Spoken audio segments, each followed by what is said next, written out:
The brand name on the tap handle, combined with the fact that it was handwritten, both implied that this beverage had been produced from apples plucked from trees growing in the soil of New Earth.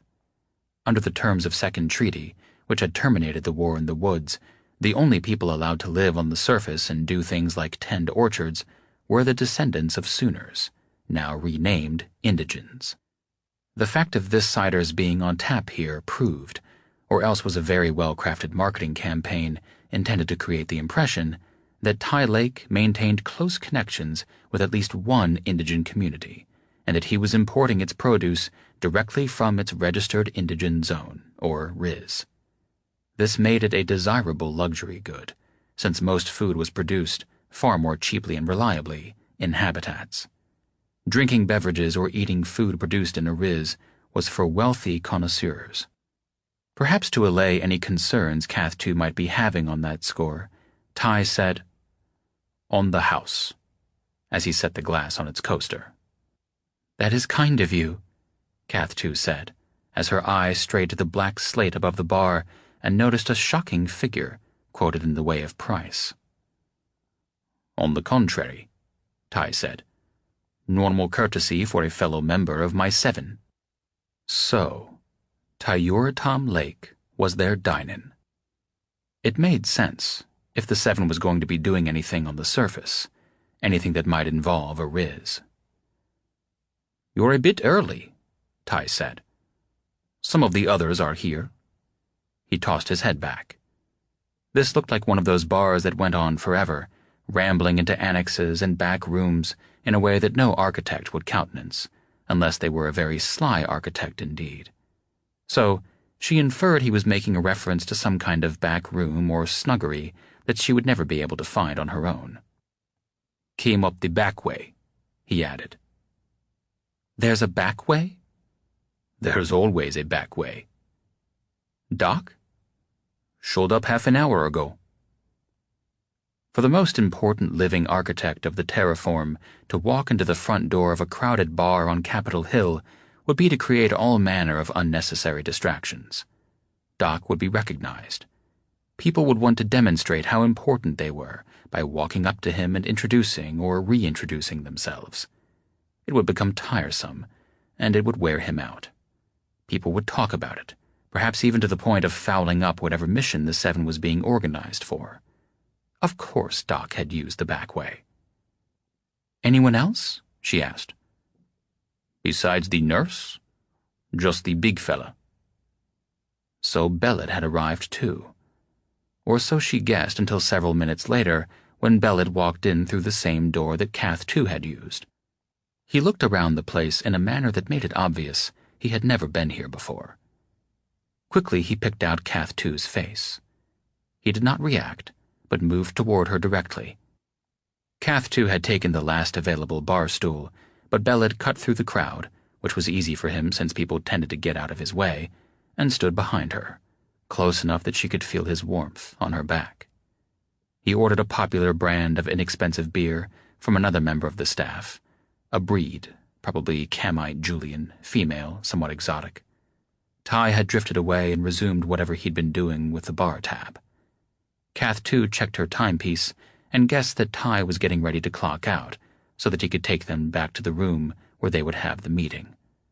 As the woman behind the bar handed the beer from her tiny hand into Bellet's huge mitt, Cath 2 pivoted toward him, tinked her glass against his, and said, "To the seven." Bellet was busy for a moment thanking the barmaid in somewhat over-formal style, but then nodded and joined Cath 2 in a drink. Cath 2 explained what she knew of Tyuratom Lake, and Bellet spent the next several minutes appraising the dine-in from a distance, drawing who knew what conclusions. Presently, Ty finished his paperwork and slipped around the corner of the bar, catching Cath 2's eye as he did so. She could see that for him to extract himself from the society of the crow's nest was no insignificant thing, since many knew him and wanted to say hello. But he seemed to have learned a sort of posture and gait that made him look too busy to brook interruption. Cath 2 found it hard to keep up with Ty's meandering course through the various rooms and corridors, and ended up allowing Bellet to step in front of her so that he could break trail. Because Belid was much taller and wider than she was, this made it difficult for her to see what was ahead of them. But at length, she became conscious of being in a long, down-sloping corridor with a stone floor and stone walls paneled over with wood to make them seem warmer. Various doors led off of it, but one stood at the end, and this Ty opened for them. She saw warm light spilling out, glancing off the polished rock between Belid's legs and the wood paneling around his shoulders. "Welcome to the bolt hole," Ty said. Cath, too, followed Belid into the room and then collided with his backside, bouncing off him and taking a step back. He had come to a dead stop upon entering and dropped into a slight crouch, 1 foot ahead of the other, and pointed straight ahead. Sidling around him, Cath, too, followed his gaze, and his toes azimuth, across the room. The bolt hole was a cozy little place, with an oval table just big enough for 7. Doc was seated nearest the door, flanked by Memi and by his robot. Across from him was Ariane Casablancova. Seated at the far end of the table, facing the door, was the man that Ty must have meant when he had spoken of the big fella. Because of his position behind the table, all that was visible were his head, shoulders, and arms. The arms seemed long and quite heavily constructed. What really drew attention, though, was the architecture of the big fella's skull. His head looked like the head that a normal person's head would develop into if they kept growing beyond adulthood into some more pronounced phase of development. Thick reddish-brown eyebrows did little to conceal a prominent ridge of bone above the eyes. When Cath, too, first saw him, he was draining a pint glass, which looked even smaller in his hand than it had in Belid's, but when he set it down to expose the lower half of his clean-shaven face, she saw the set of his jaw and the size of his teeth, and understood that the 7th member of the 7 was not just any Aidan, but a Neoander. Eve Aida had founded 7 strains over the course of 13 separate pregnancies. The failure rate had been so high because the alterations she had demanded from Eve Moira had been so extreme. She had been willing to accept some unsuccessful pregnancies, given that she saw herself as having plenty of time until menopause, compared to all the other Eves save Camilla. And Camilla she did not see as a competitor, given that Camilla wanted to raise a race of people who were not inclined to compete with anyone. The Eves, confined to a small volume of inhabitable space on Cleft for the remainder of their lives, were impoverished in many ways. Of information, however, they had an inexhaustible wealth. Essentially every document that had ever been digitized was available to them, at least until such time as the memory chips on which it was all archived began to fail, a decay that had begun on a small scale but that would take decades to have any serious effect. Aida began to research human genetics. To the extent that her genome was the final expression of a long historical process, a dense and cryptic encoding of everything that her ancestors had learned by managing to survive long enough to reproduce, this meant learning about the history of human evolution as well. Her genome, like that of all the other Archies, had been sequenced and evaluated before she had left Earth. A copy of the report had been provided to her. It contained information as to what parts of the world her ancestors had come from. Much of this was what you would expect for an Italian woman, but there were details she hadn't known, such as some genetic connections to North African Jews, to an isolated tribe in the Caucasus, and to the Nordic peoples. Based on certain genetic markers, it was also clear that, like many Europeans, she was part Neanderthal.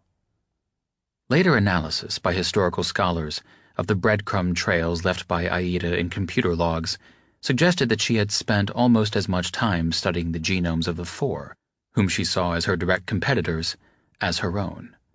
And of the 4, she spent as much time learning about Moira's genome as Dinah's, Tekla's, and Ivy's combined.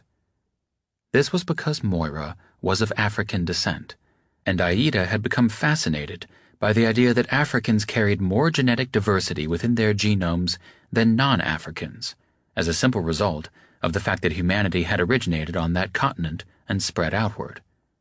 Non-African races had been founded by isolated groups of adventurers. Breeding among themselves, they had created gene pools that were necessarily limited to what they had brought with them, only a subset of what was to be found in Africa. This idea had been used to explain, for example, why Africa contained both the tallest and the most diminutive people in the world, and why so many top athletes were African. It wasn't because they were naturally better athletes, but because the bell-shaped curve of random genetic variation was wider.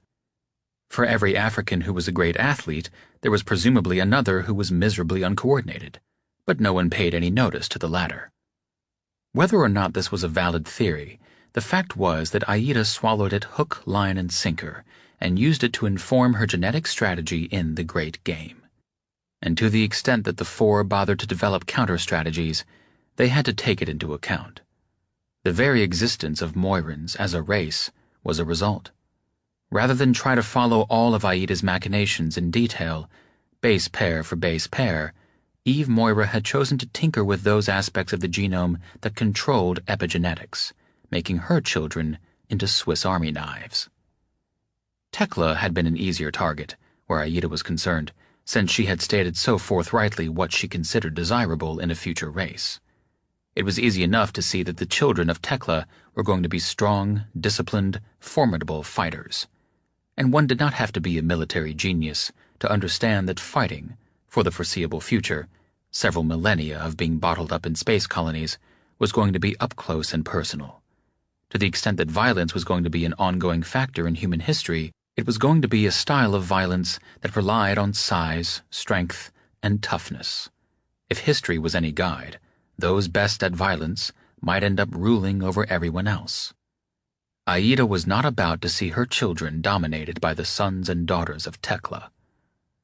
She might simply have done what Tekla did, and created versions of herself modified for certain traits associated with athleticism. Instead, having become fascinated by the odd detail in her genetic report, she had embarked on a program to reawaken the Neanderthal DNA that, or so she imagined, had been slumbering in her and her ancestors' nuclei for tens of thousands of years. It was a somewhat insane idea, and in any case, she didn't have enough Neanderthal in her to make it feasible, but she did produce a race of people with vaguely Neanderthal-like features, and in later centuries, the process of caricaturization, isolation, and enhancement, which had affected all the races to some extent, had wrought especially pronounced changes on this subrace. Gene sequences taken from the toe of an actual Neanderthal skeleton, found on Old Earth and sequenced before zero, were put to use. Old Earth paleontology journals had been data mined for stats on bone length and muscle attachment, so that those could be hard-coded into the Neoander wetware. The man sitting at the end of the table was the artificial product of breeding and genetic engineering, but had he been sent back in time to prehistoric Europe, he would have been indistinguishable, at least in his outward appearance, from genuine Neanderthals. The creation of the new race had happened incrementally, over centuries. By the time Neoanders existed, it was too late to bother with the trifling ethical question of whether it was really a good thing to have created them. During their slow differentiation from the other races, they had developed a history and a culture of their own, of which they were as proud as any other ethnic group. Not surprisingly, much of that history was about their relationship with Teklans, which was, as foreordained, largely combative. At its most simple-minded and stupidly reductionist bones, the Teklan side of the story was that Neoanders were dangerous ape-men brought into existence by a crazy Eve as a curse upon the other 6 races. The Neoander side had it that Teklans were what Hitler would have produced if he'd had genetic engineering labs, and that it was a damned good thing that Eve Aida had had the foresight to produce a countervailing force of earthy, warm, but immensely strong and dangerous protectors. Much of this combative relationship had become irrelevant, as the tactical landscape had become dominated by catapults and ambots, and physical strength had become less important to the outcome of fights. But the old primordial animus remained, and explained why Beled's immediate response, upon entering a room that contained a Neoander, was to make himself ready for hand-to-hand combat. Doc chose to ignore this. If he even notices, Kath too thought, but she was pretty sure Doc noticed everything. Belid? Kath? I do not believe you have met Langobard. It was a fairly common Aedan name. Bard for short, Langobard offered. Langobard, may I present Belid Tomov and Kath Amalthova too. Bard rose to his full height, which was not all that impressive, while performing the Aedan version of the salute, which was done with both hands. He then reached out across a seemingly impossible distance with his right, offering to shake. Belid was still reluctant to move, and so Kath too stepped forward and extended her hand. She had never made physical contact before with a Neoander. Even in red, they had become somewhat scarce, as many of the existing population had moved down to New Earth to become indigens. In blue, they were rarely seen at all. Langobard took her hand with elaborate delicacy, swallowing it up in a meat paw with fingers the size of baby arms, and giving it the gentlest of squeezes. He was clean-shaven and carefully groomed, wearing a good suit of clothes that actually fit, prompting her to wonder where such a person would find a tailor. He had a slightly bemused look on his face, as if he knew what she was thinking. "Charmed," he said, with a little nod that only emphasized the size and mass of his head. And after she had nodded back, he released her hand, no worse for the wear, and stretched it out toward Belid. "Lieutenant Tomov, pleasure to meet you. What's it going to be? Punch in the face, handshake, or a big warm hug?" He swung his hand back while extending the other arm, displaying a wingspan much greater than his height, as though offering to embrace Belid across the table. This at least broke the tension enough that Belid finally collected himself into a less minatory posture, saluted, and extended his hand in return. The Teklin's hand gripped the Neoander's just a few centimeters away from Kath too's face. She could hear the knuckles cracking as they tested each other's strength. Standing on the far side of this spectacle was Ty, watching it with an expression that was not all that easy to read, given that the damaged side of his face was toward her. But she thought she detected a certain level of wry amusement, perhaps a little dampened by awe. Ty caught Kath too looking, then shook his head and snorted. "I hope I didn't overdress," Bard remarked, after he and Belid had finally let go of each other without incident. "I sometimes overcompensate when I come to cradle." "Is that often?" Ty asked.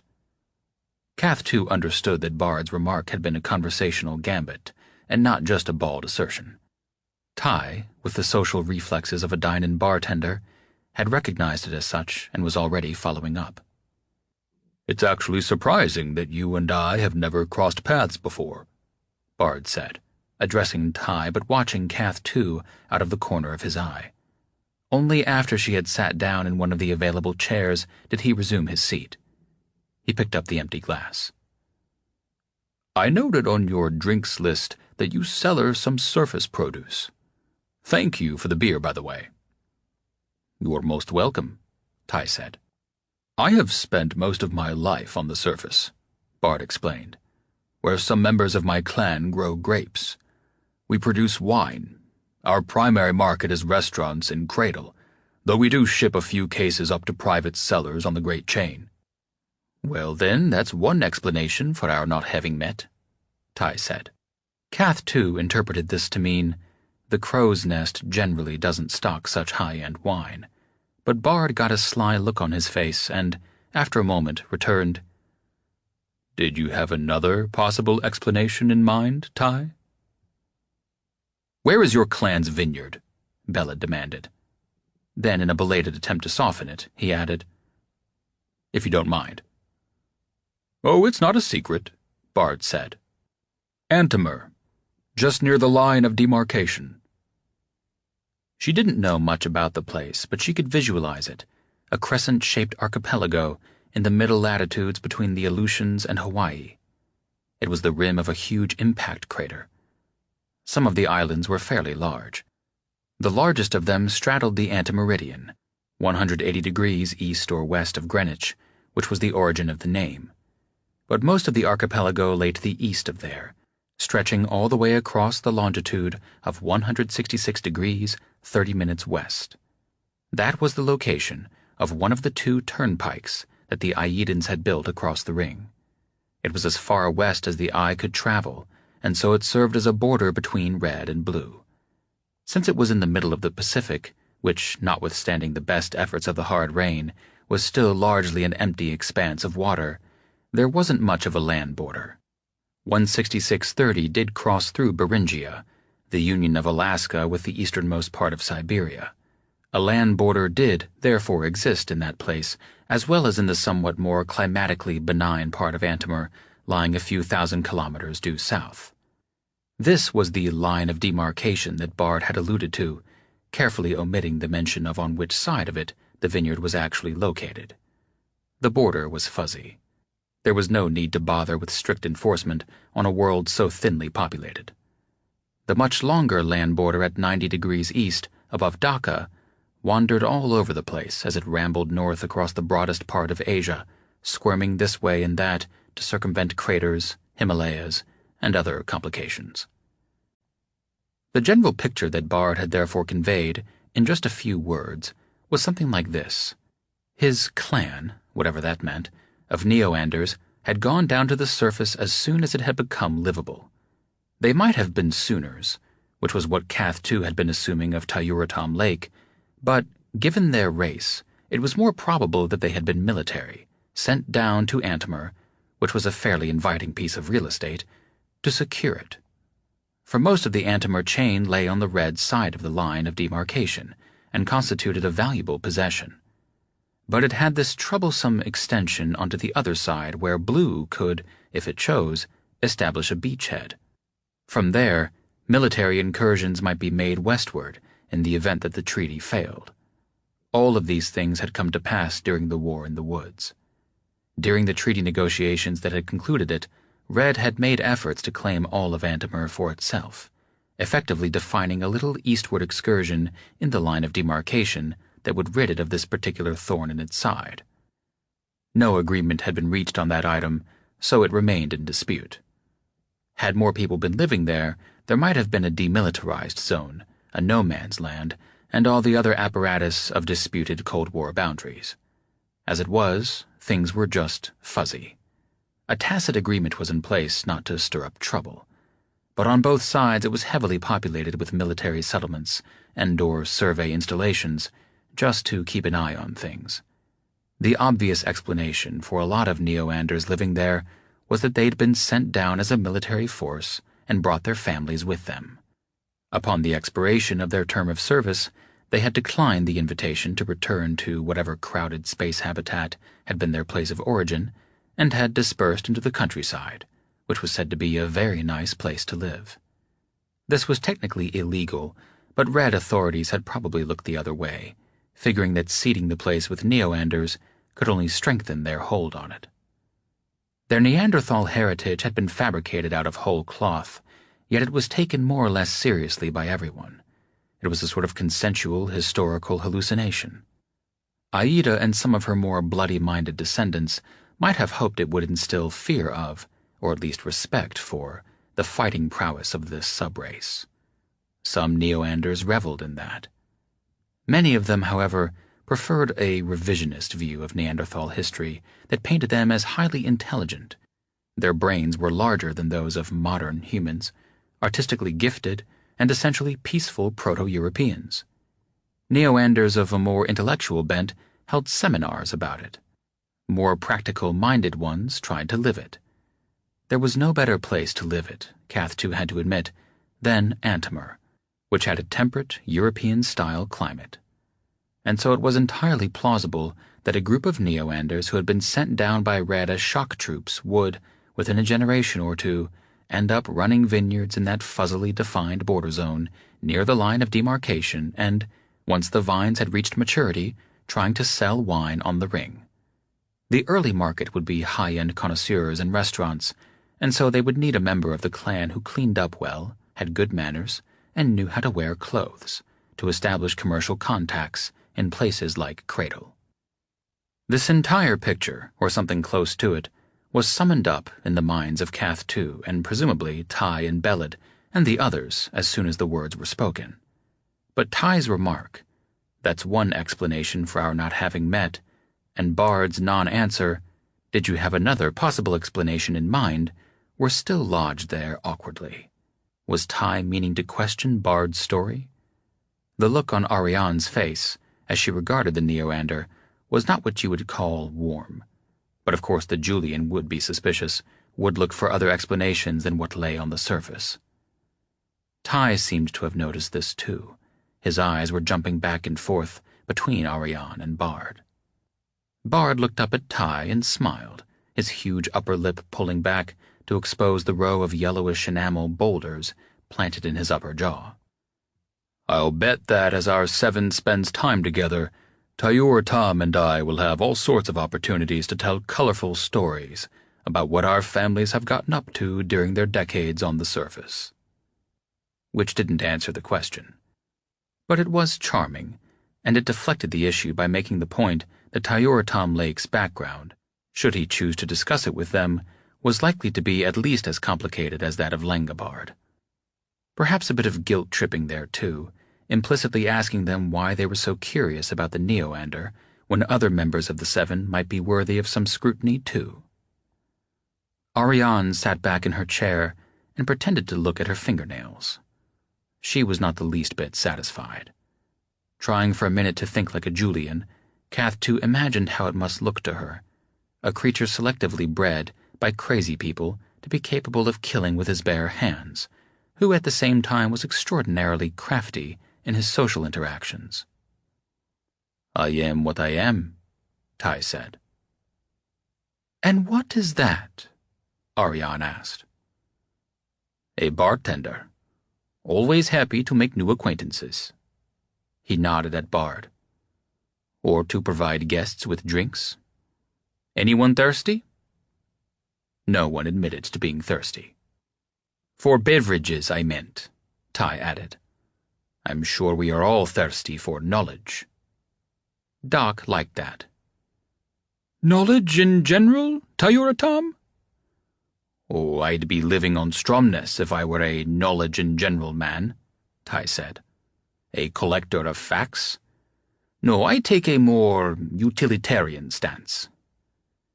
"Meaning that you would like to know why we are here," Doc said. Ty seemed to find the question overly blunt and raised the ridge of scar tissue that had once been a honey-colored eyebrow.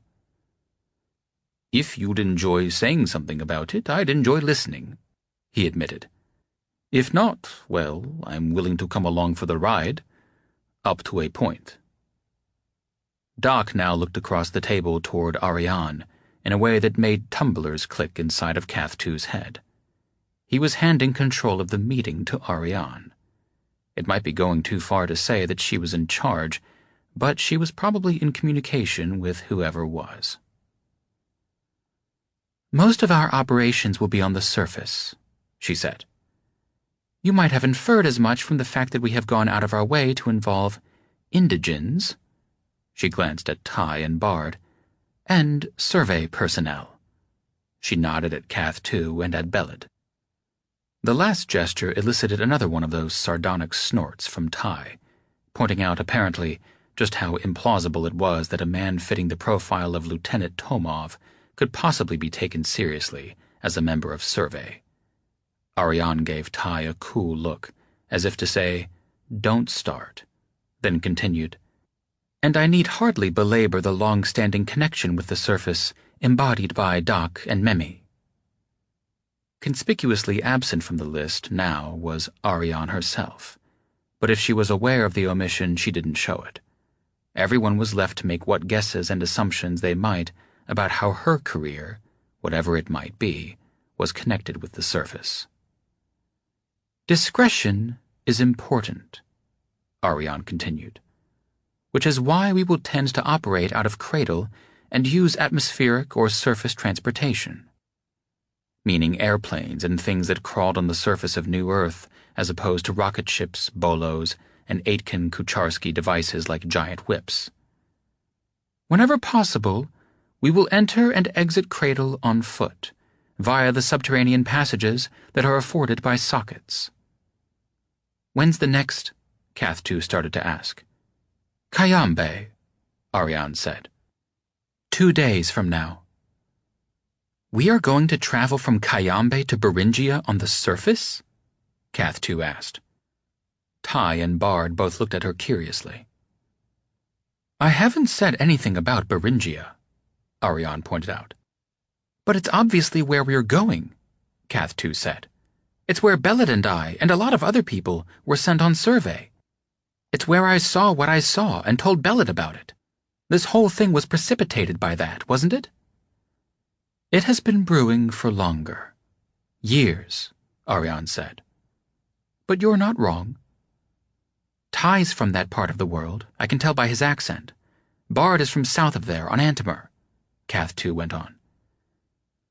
"We will head north from the Cayambe socket, yes," Ariane said. "North a hell of a long way," Ty pointed out. "We are not prevented from using air transport," Ariane reminded him. "If we can get a big enough glider," Cath 2 put in.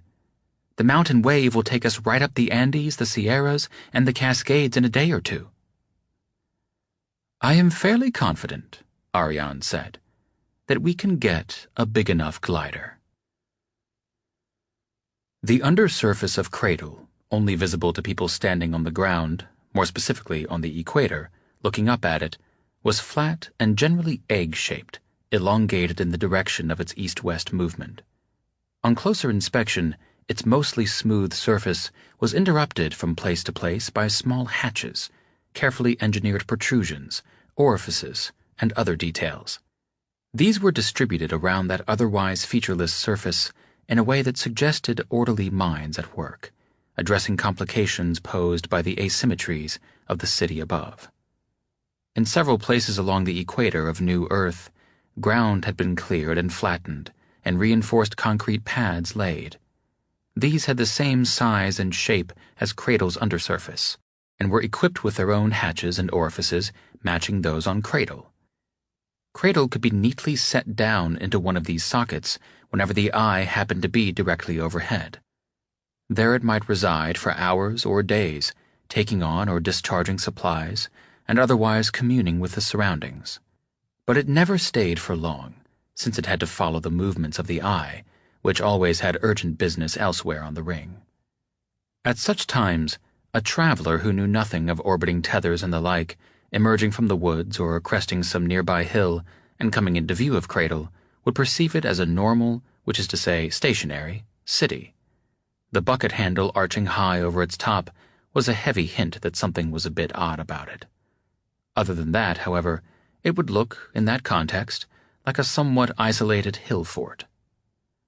Some of the more well-established sockets had begun to accumulate suburbs, ring-shaped towns that would come to life whenever Cradle was in residence. Most of them had the feel and shared the purposes of military bases, scientific installations, and frontier outposts.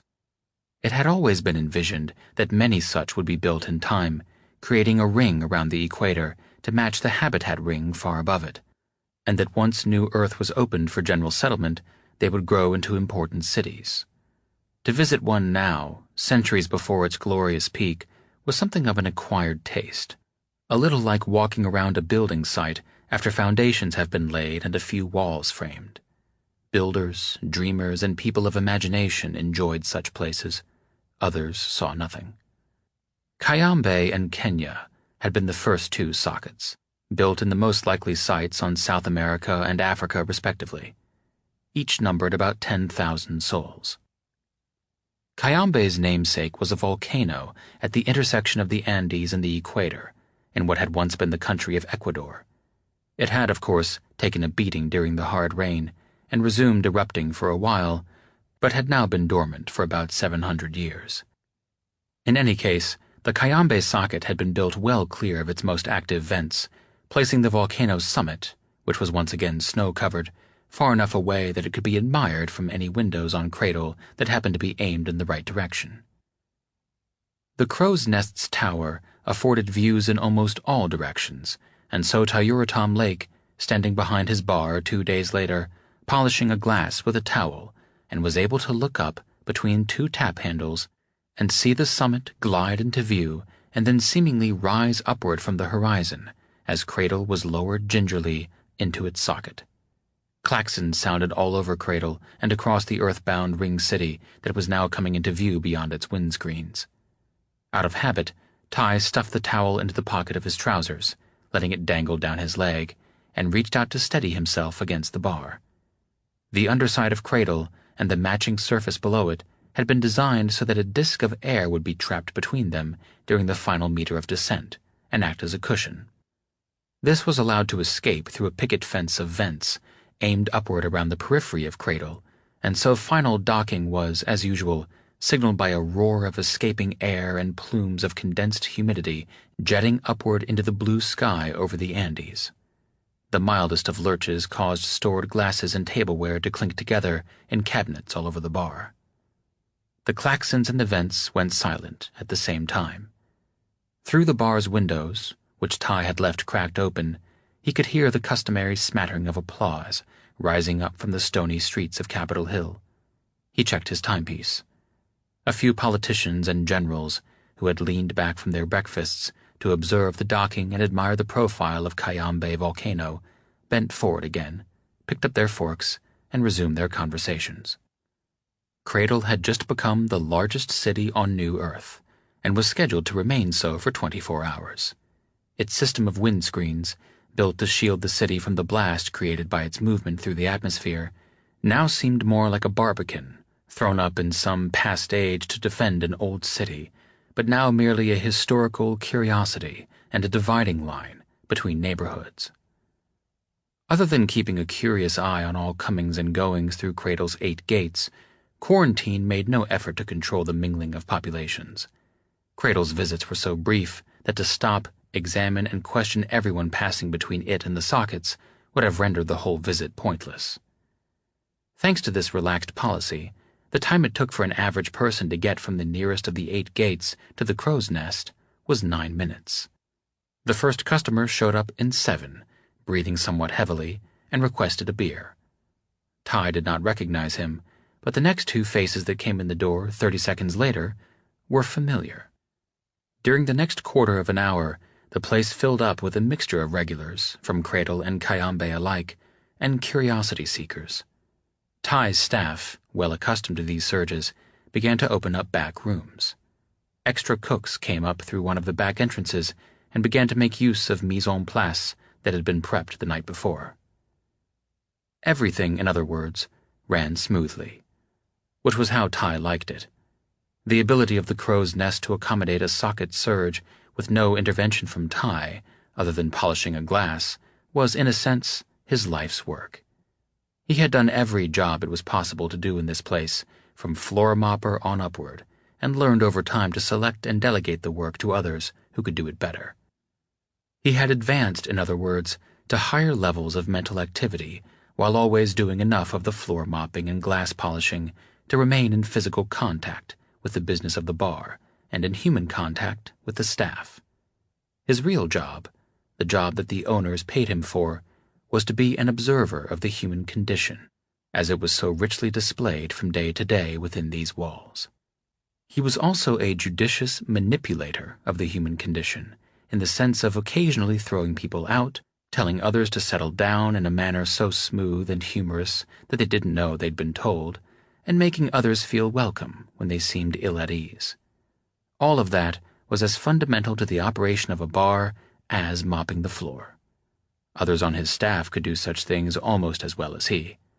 Ty had, in other words, developed the crow's nest into a sufficiently healthy and robust organism that it was possible for him to disappear for weeks, sometimes even months, without inflicting serious damage. In some ways, his occasional vacations actually did more good than harm, in the sense that when he came back, he would commonly find that certain members of the staff had risen to the occasion and become more complete and effective human beings in his absence. He was quite certain that he could walk away from the bar forever now, and that it would not really miss him. But he was unlikely to do any such thing because it was literally his home. He lived in an apartment on the court behind it, and because the owners preferred that he stay. And the owners were among the very few members of all the human races about whose opinions Tom Lake actually gave a damn. They had pointed out to him that even a year's leave of absence, should he choose to take one, would benefit the crow's nest, in the sense that he would return to it with fresh eyes and immediately see how beneficial changes might be made. But he suspected that the true value of the business, in the eyes of the owners, was not the return it delivered on capital. That was probably close to zero. They might even be running a huge loss, for all he knew. Every month Ty did the books and boiled all the numbers down to a single sheet of paper that he took to the bolt hole and slid across the table to the owner's representative. They never said much about it. Once a year, a question might be asked about one of the numbers, just as a way of letting him know that they were paying attention. But the owners really valued the crow's nest, partly as a cultural institution and partly because it gave them access to the sort of information about the lives, thoughts, and deeds of important persons that could only be had in a bar. He did not care for elaborate goodbyes, particularly in a professional context where a fussy leave-taking might suggest that his going away was a big deal, implying that the staff might not be up to the job of keeping the business running. And so after a few minutes had passed, and he had exchanged looks, words, and jokes with a few leading citizens and well-known characters of Cayambe, just long enough to let it be known that he was here, he pulled the towel from his pocket, wiped his hands, and tossed it into the laundry chute beneath the bar. He lingered for a moment just to satisfy himself that the chute was not jammed, but it never was. Satisfied, he edged around the corner of the bar and walked to a table by the windows where Ariane, Cath 2, and Bellad were pushing empty plates away, having just concluded a hearty breakfast. Ty himself had eaten light an hour ago, as was his habit when he expected to spend a good part of the day airborne. "It'll be taken care of," he remarked, and got perfunctory thank yous from the Moiran and the Teclin. Ariane gave him what he could only guess was meant to be some kind of penetrating look, and nodded. The busy minds of Julians exhausted Ty, and he tried to avoid getting drawn into their labyrinthine ways of thinking. Perhaps this Ariane had used whatever connection she had in the intelligence world to investigate him and the owners, and was drawing all sorts of conclusions, probably wrong ones, about what motivated him to give the 7 free drinks and meals. For it was obvious to Ty that Ariane worked in intelligence. He had seen many such people during the war, and he knew their ways. By now the others could navigate around the crow's nest, but there was an expectation that he would lead the way. This derived partly from the fact that it was, after all, his establishment. But even had they been dropped into some completely random location on the surface, they would have looked to him to take point, because that, for better or worse, was what Dynans did. Answering to a similar racial expectation, Bellad took up the rear. This was partly because his ingrained habits of courtesy and discipline obliged him to say, "you first," to all the others, and partly so he would wheel about and engage any foes who might assault the rear of the formation. Ty moved briskly to reduce the chance that he would be buttonholed by some prematurely drunk member of the Cayambe Chamber of Commerçants. Within a few moments, they had passed into a section of the bar that had not yet been opened to visitors, and thence proceeded down twisting stairways scarcely wide enough to accommodate Bellad's shoulders until they reached the triangular courtyard in the center of the compound. Its tropical flowers were glowing like gems in the hard white light of the Andes. 4 small cabs awaited them near the big gate that gave out onto the street. Cradle was almost devoid of 4-wheeled vehicles when it was aloft, but whenever it was socketed, the place was invaded within minutes by swarms of whatever rolling stock was skinny enough to negotiate its streets. Some of these moved goods, transshipping them from the eye to customers on the surface, or importing the produce of New Earth to Cradle. Others carried passengers on errands to the ring city and its hinterlands. One of the cabs was already occupied by Doc and Memi, as could be inferred by the cases of Doc's support infrastructure strapped to its roof rack, and the grab poised to scuttle after it. Bard had climbed into the second cab and was slouched down low. Neo-Anders were rare enough to draw notice and arouse curiosity in a manner that Ariane quite clearly did not want. He had been keeping to himself in his private room. Ariane climbed into the cab with him. It went without saying that it would be easiest for all concerned if Belid took up a whole cab by himself, and so he did that. Ty and Kath too got into the last one. After Doc and Memi's cab departed, a few minutes passed before Ariane gave her driver the go-ahead. Ty shifted impatiently in his seat, slightly jostling Kath too. Cradle-compliant cabs did not have a lot of shoulder room. "What do you think she's doing?" Kath too asked. Just making conversation. They both knew perfectly well what she was doing. "A caravan of 4, leaving the crow's nest and not coming back? Too conspicuous for her taste," Ty said. "At least there's no question of getting lost," Kath too remarked.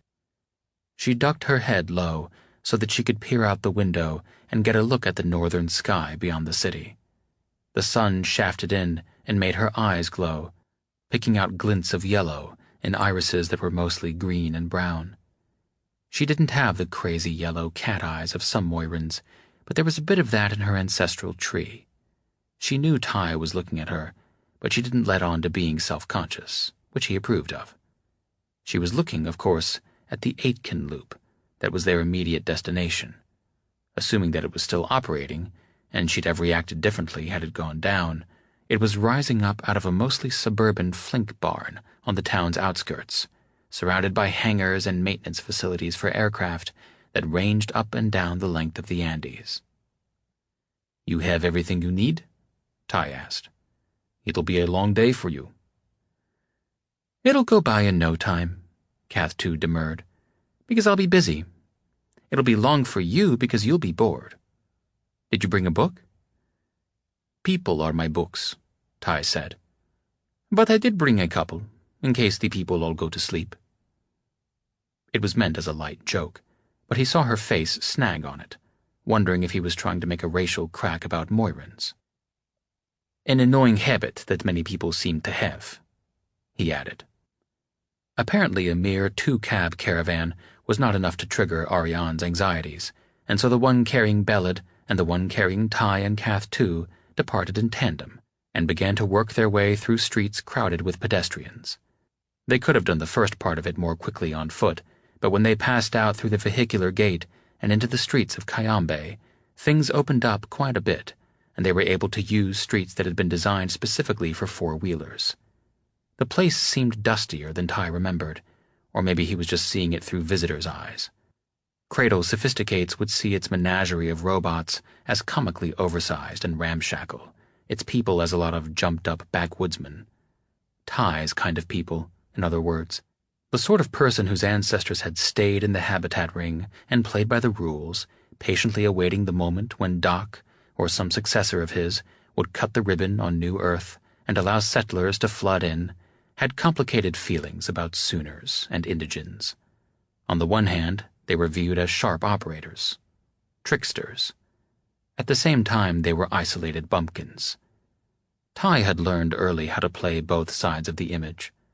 A stranger from the ring who took you for a wide-eyed rube would spill a lot of information before he came to understand the truth, and one who expected you to play tricks on him would let down his guard at the first show of honesty and plain dealings.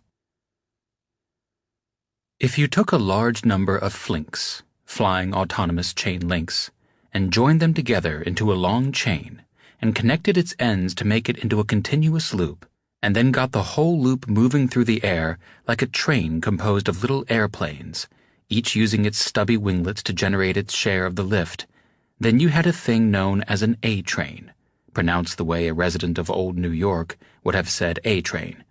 The concept was old enough that its etymology had been obscured by time.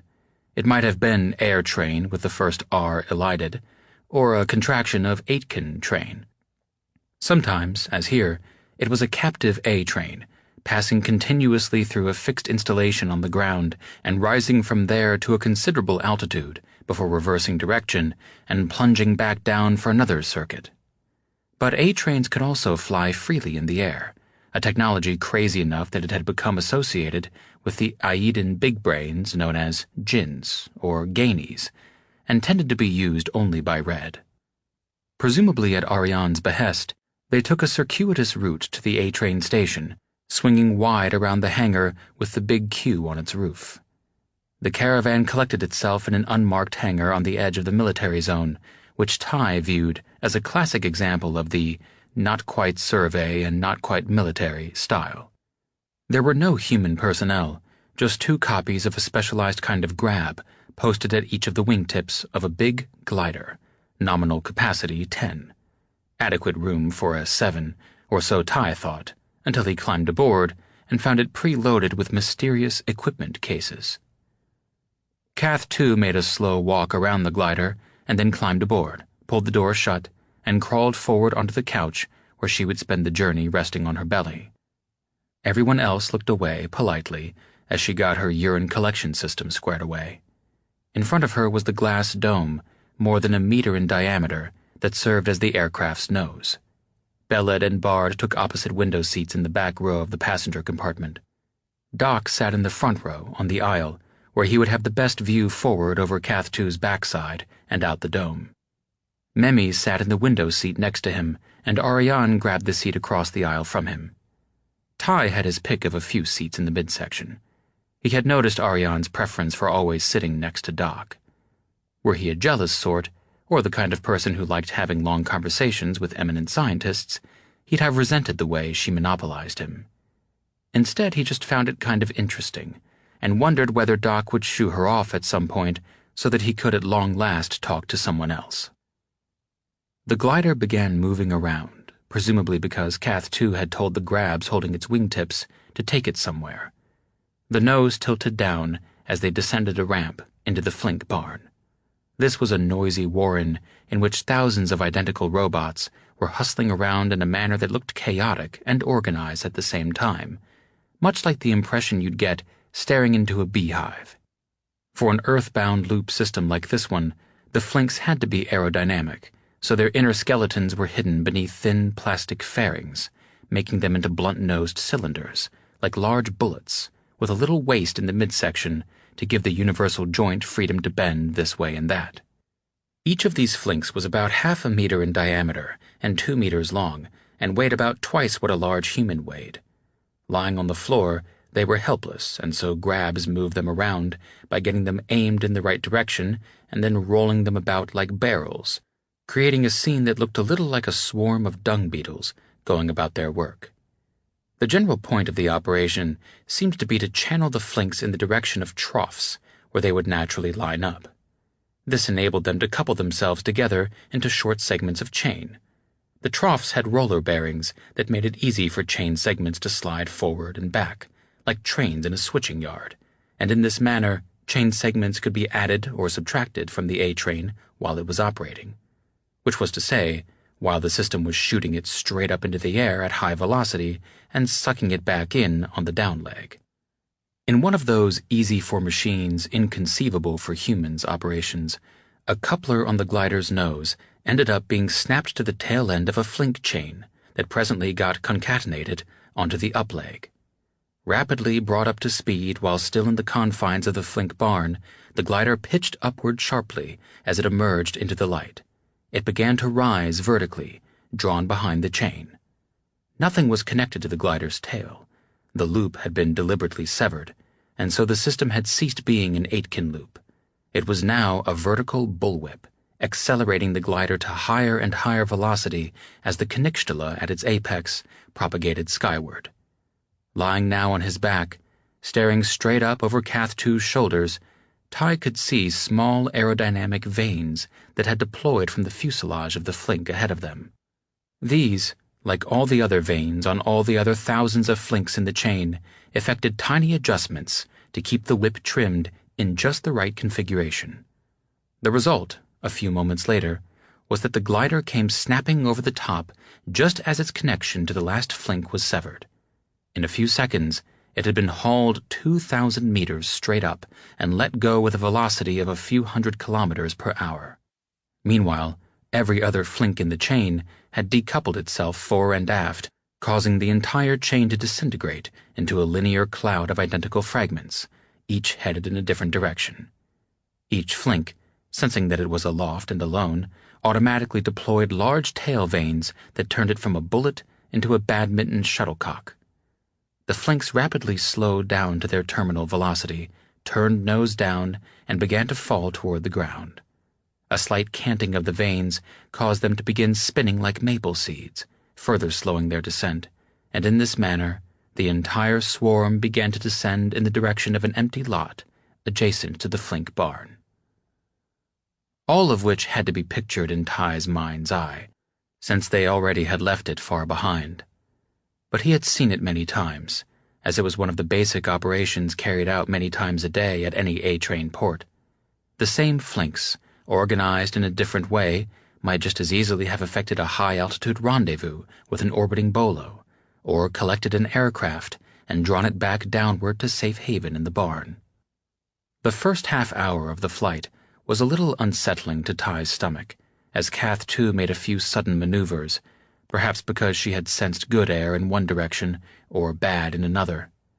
People who were accustomed to flight in powered aircraft frequently had trouble adjusting to the unpredictability of gliders, but Ty, who had done it before, understood that Kath too was just hunting for the right way to inject them into the mountain wave, hovering invisibly in the upper atmosphere above the Andes crest. He knew she had found it when the juking and jiving stopped, and the back of the seat pressed him forward with palpable acceleration. They were in level, steady flight now, proceeding north at something like 300 kilometers per hour. Kath two's task, henceforth, would be to look far into their future with her LiDAR-enhanced sensorium and make small adjustments needed to dodge pockets of rough air. Everyone became somewhat listless and fell to reading books or napping. Sitting a couple of rows behind Ty, occupying most of a pair of seats, was Beled Tomov. He was in an attitude of repose, whitish blue eyes half closed and unfocused, but aimed generally out the window. He was probably trying to maintain a visual fix on the horizon as a way to stave off motion sickness. In any case, he did not look to be in a social mood.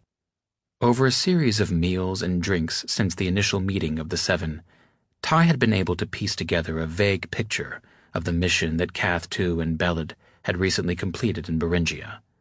Apparently, Beled had been trying to maintain some kind of threadbare cover story about being a survey.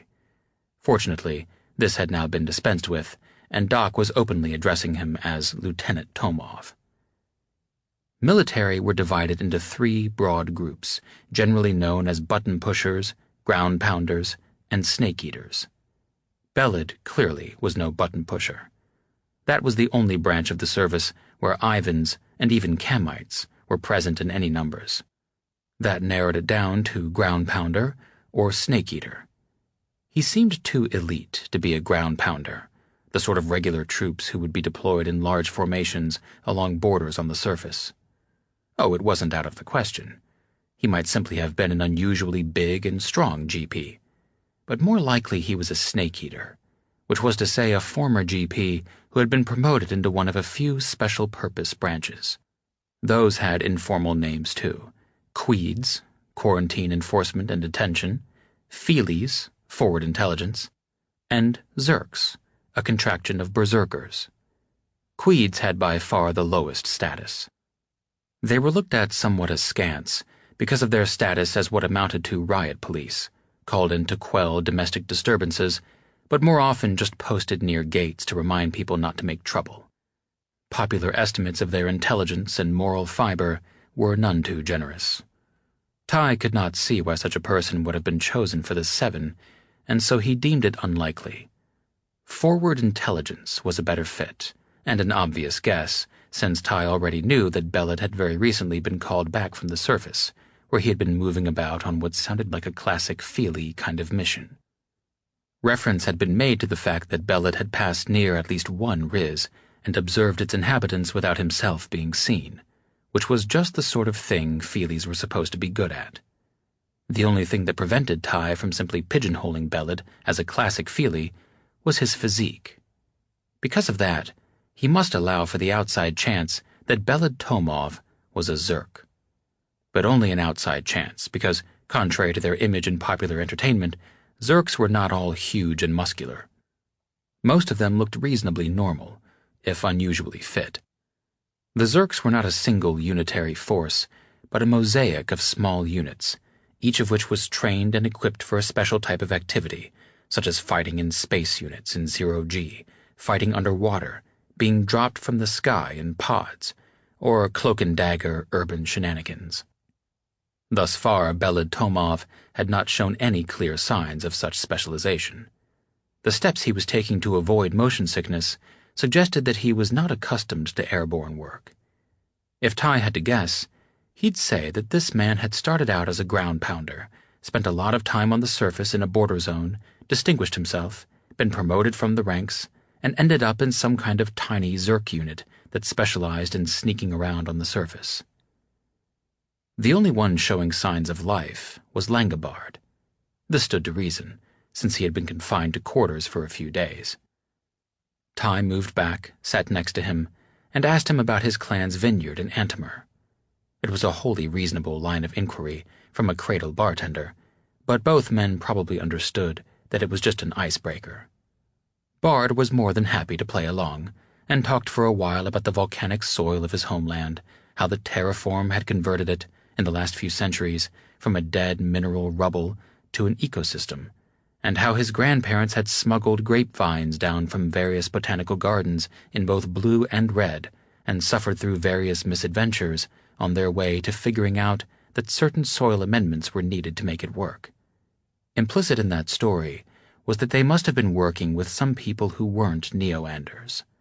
Smuggling unauthorized plant species down to the surface would have been dicey enough for members of that race, if done entirely within red. On the blue side of things, Neo-Anders would have been absurdly conspicuous, liable to being detained and searched by the Q even when they weren't engaged in illegal activity. When Ty pointed that out, Bard said yes while shaking his head no, as if to say, "But of course, what you are saying is obvious." He went on to explain that his people, stationed for over a decade along a border that was entirely peaceful, had over time established cordial relationships with their opposite numbers on the blue side of the line, which had begun with swapping supplies to enliven their respective diets and progressed to picnics, athletic competitions, and other ways of relieving the boredom. The Teclans, he reported with a glance toward the slumbering Belid, had been standoffish, but his people had always had good relations with Dynans. Ty saw no reason to doubt the historical truth of this remark, but he understood that Bard meant it on another level as well, as an overture to Ty, which might lead to friendship. Certainly there were grounds, other than that, for the Dynan and the Neo-Ander to understand each other. Both were indigents who had found lives in the more sophisticated environment of Cradle, but still maintained connections to the surface, connections that were second nature to them, but in the context of the habitat ring at large, were fantastically unusual. "Well, that's good," Ty said. "I was raised to be scared to death of your lot." "Of course you were. How far from the border did you grow up?" By this, Bard meant the place where 16630 cut across Beringia, a boundary zone similar to that farther south in Antimer. The west or red side of it corresponded roughly to what had once been Siberia, and the east or blue side to Alaska. The irony being that the two continents had been rejoined by the hard rain, but then sundered by an imaginary line. "Oh, we moved about," Ty said. "Remember, unlike your folk, we lacked a legitimate excuse for being there." The Neo-Anders' huge, highly expressive features reflected a bit of disappointment that his question hadn't really been answered. "Too close to the line, and we were at risk of being arrested by the Blues station there, or being cooked and eaten by Neo-Ander raiding parties," Ty cracked. It was one of those jokes that was in such exceedingly poor taste that it could go either way, make Bard an enemy for life, or convince him that Ty really did understand. As a conversational gambit, it was somewhat risky. But on the other hand, Ty was cooped up on a glider with 6 strangers en route to a mission that hadn't been explained yet. The cargo hold had been preloaded with unmarked cases, some of which obviously contained weapons. At least 3 of the 7, Belid, Langobard, and Tayuratam, knew how to use them, and Cath 2's survey training had included a short course on how to use a cat in a pinch.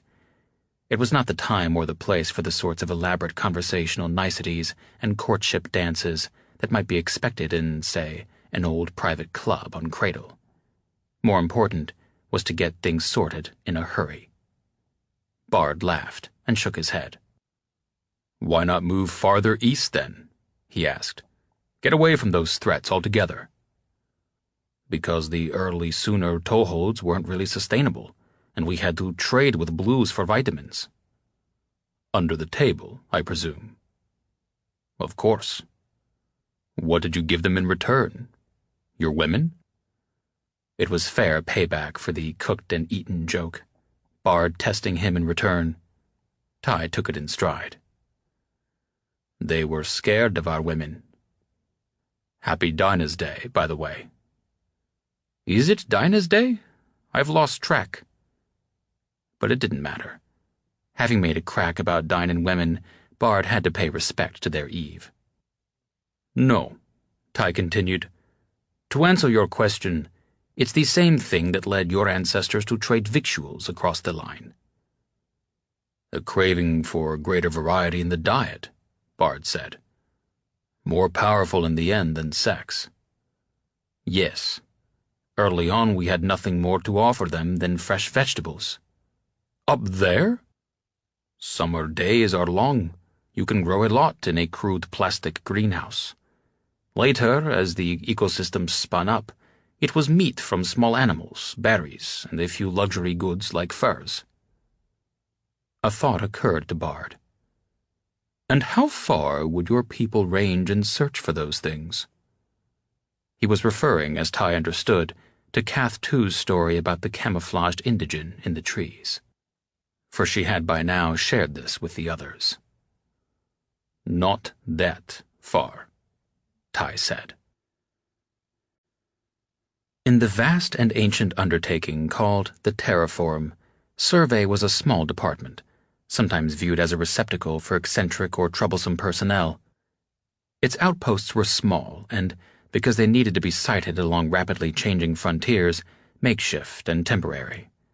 Terraform bases, by contrast, tended to be much larger and more permanent.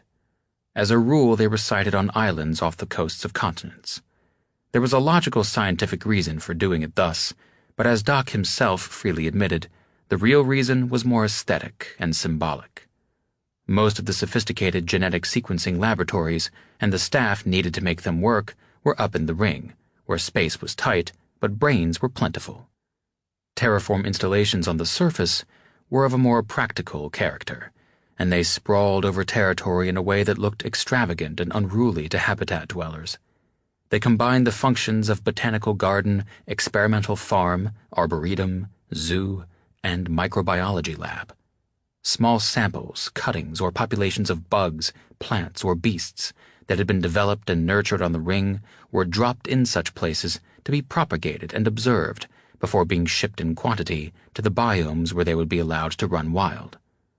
Placing the bases on islands was a simple method for limiting the spread of plants and animals that had escaped from their assigned habitats.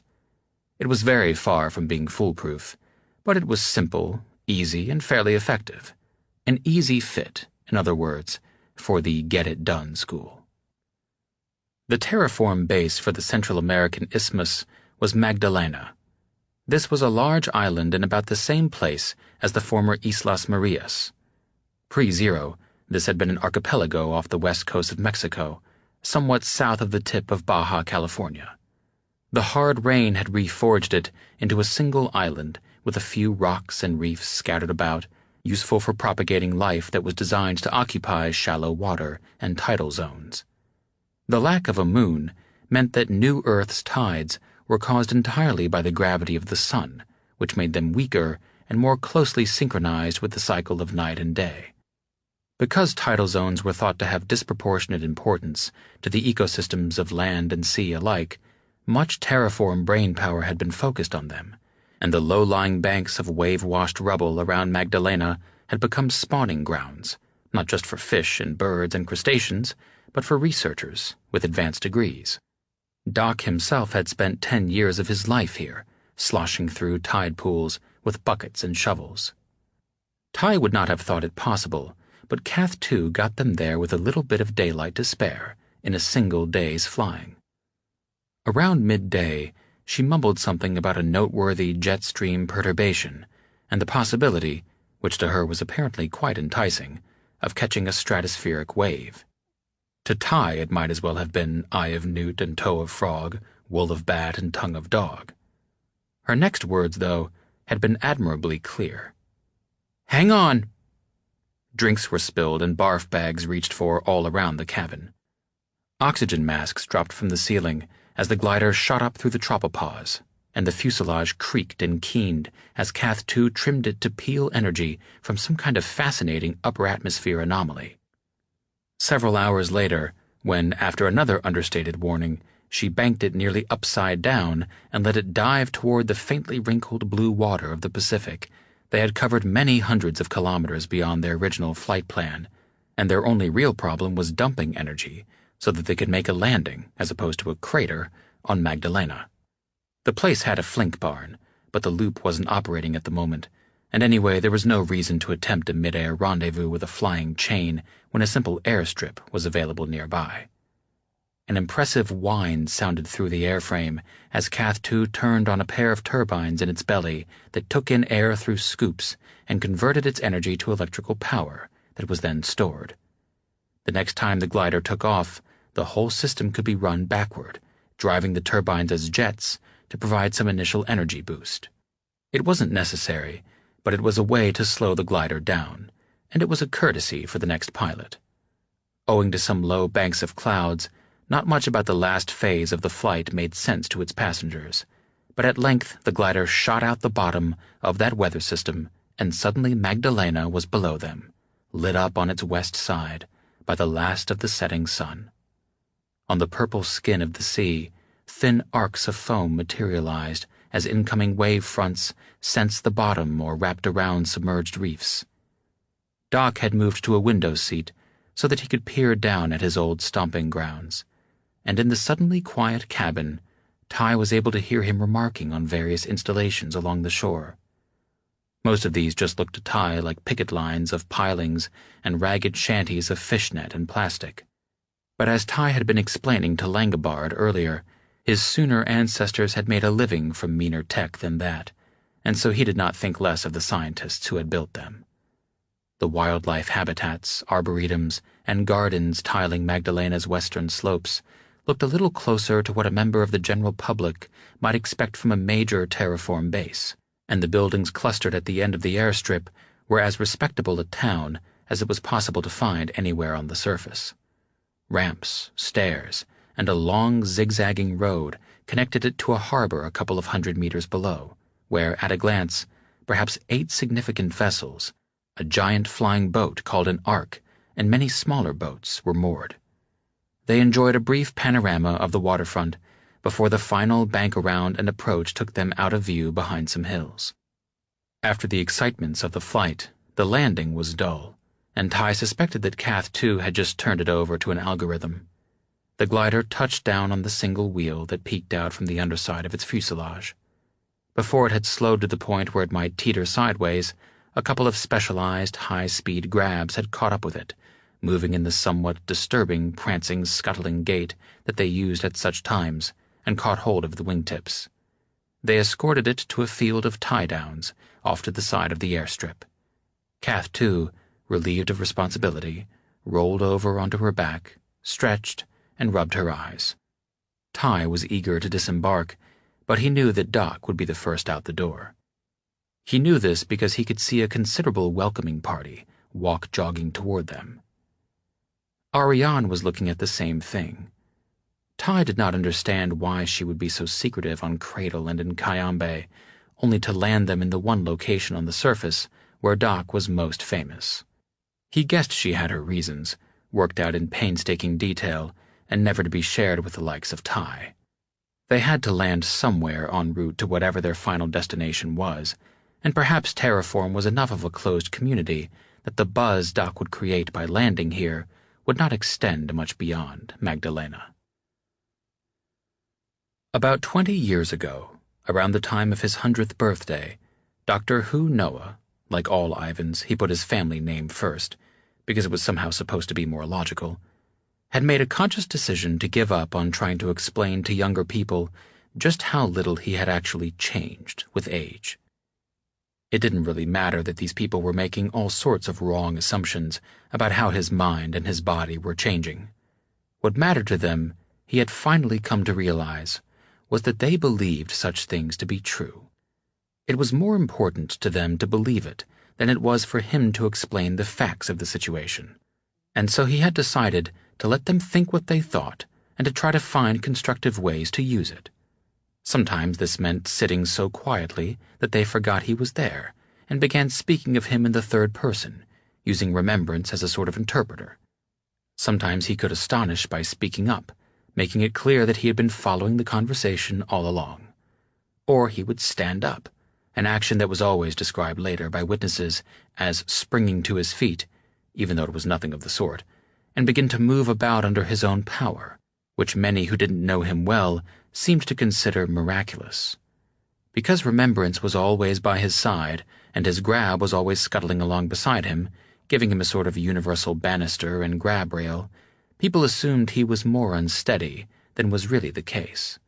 In fact, this support system was nothing more than a simple way of playing the odds. A fall could cripple or kill him.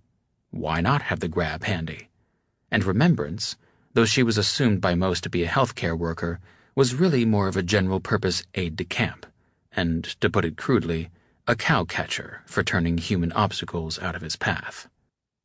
He had had many conversations during his long life. Some were fascinating and stayed with him more than a century later. Others were less so. As a younger man, he had tolerated those as part of the cost of doing business, a sort of tax that all people must pay in order to take part in civilized society. When he had turned 100, he had decided to stop paying that tax. Henceforth, he would engage only in conversations that really interested him, which, with a few exceptions for close friends and family members, meant conversations with a purpose. Remembrance carried in her head a list of all the people whom Doc might actually care to have a conversation with, and knew how to turn the others aside, typically by playing the age card. The list changed slowly over time, and certain people, some of whom were quite important, were occasionally discomfited to find that they were no longer on it.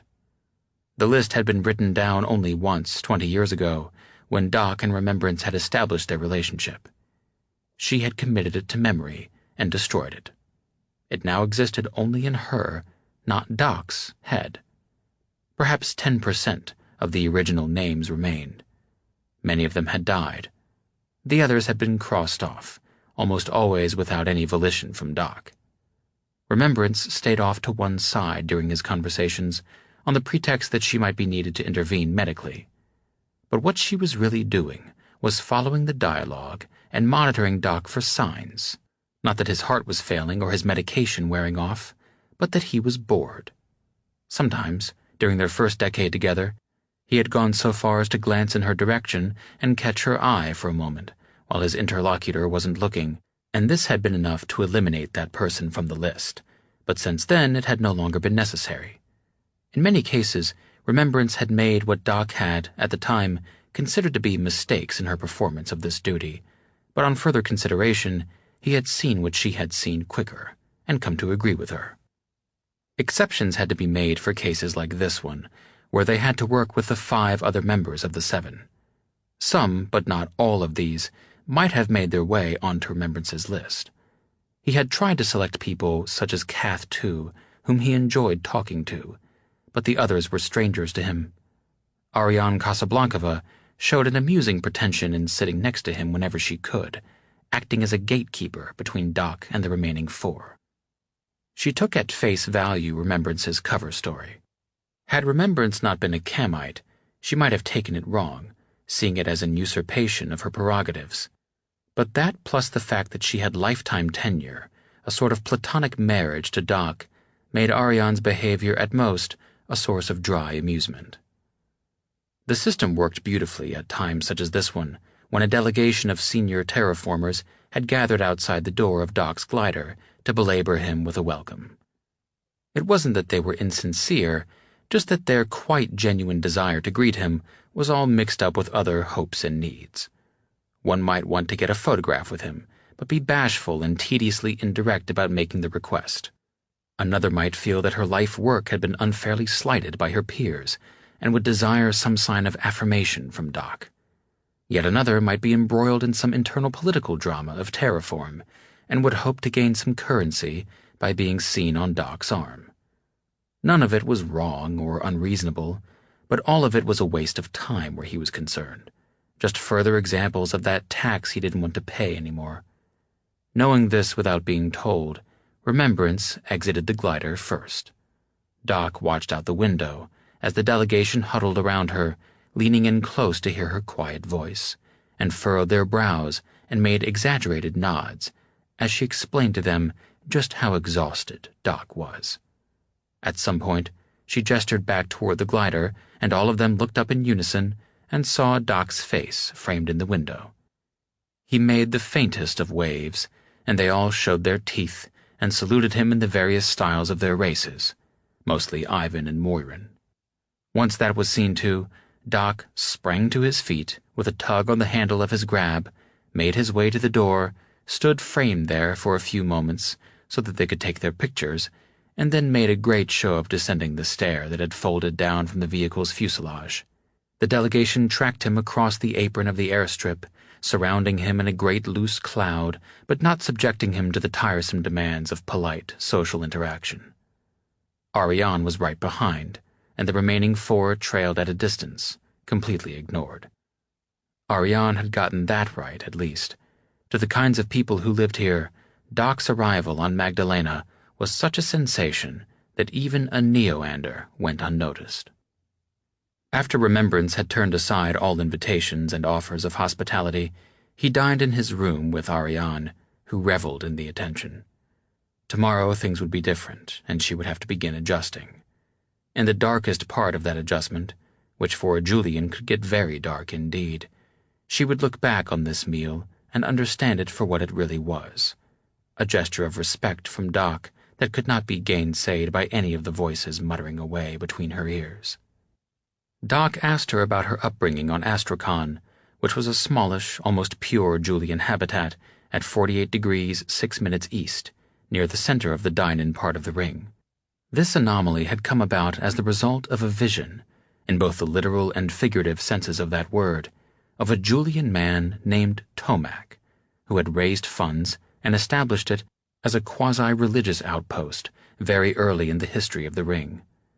In those days, being 3 degrees and 6 minutes away from a capital such as Baghdad made it seem like a remote frontier outpost.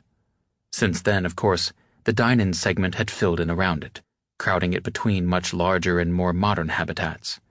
But Astrakhan, with a few modern improvements, continued to support some tens of thousands of souls, and was often alluded to by Julians as evidence that their race, though lacking in numbers, was as well established in blue as any of the four.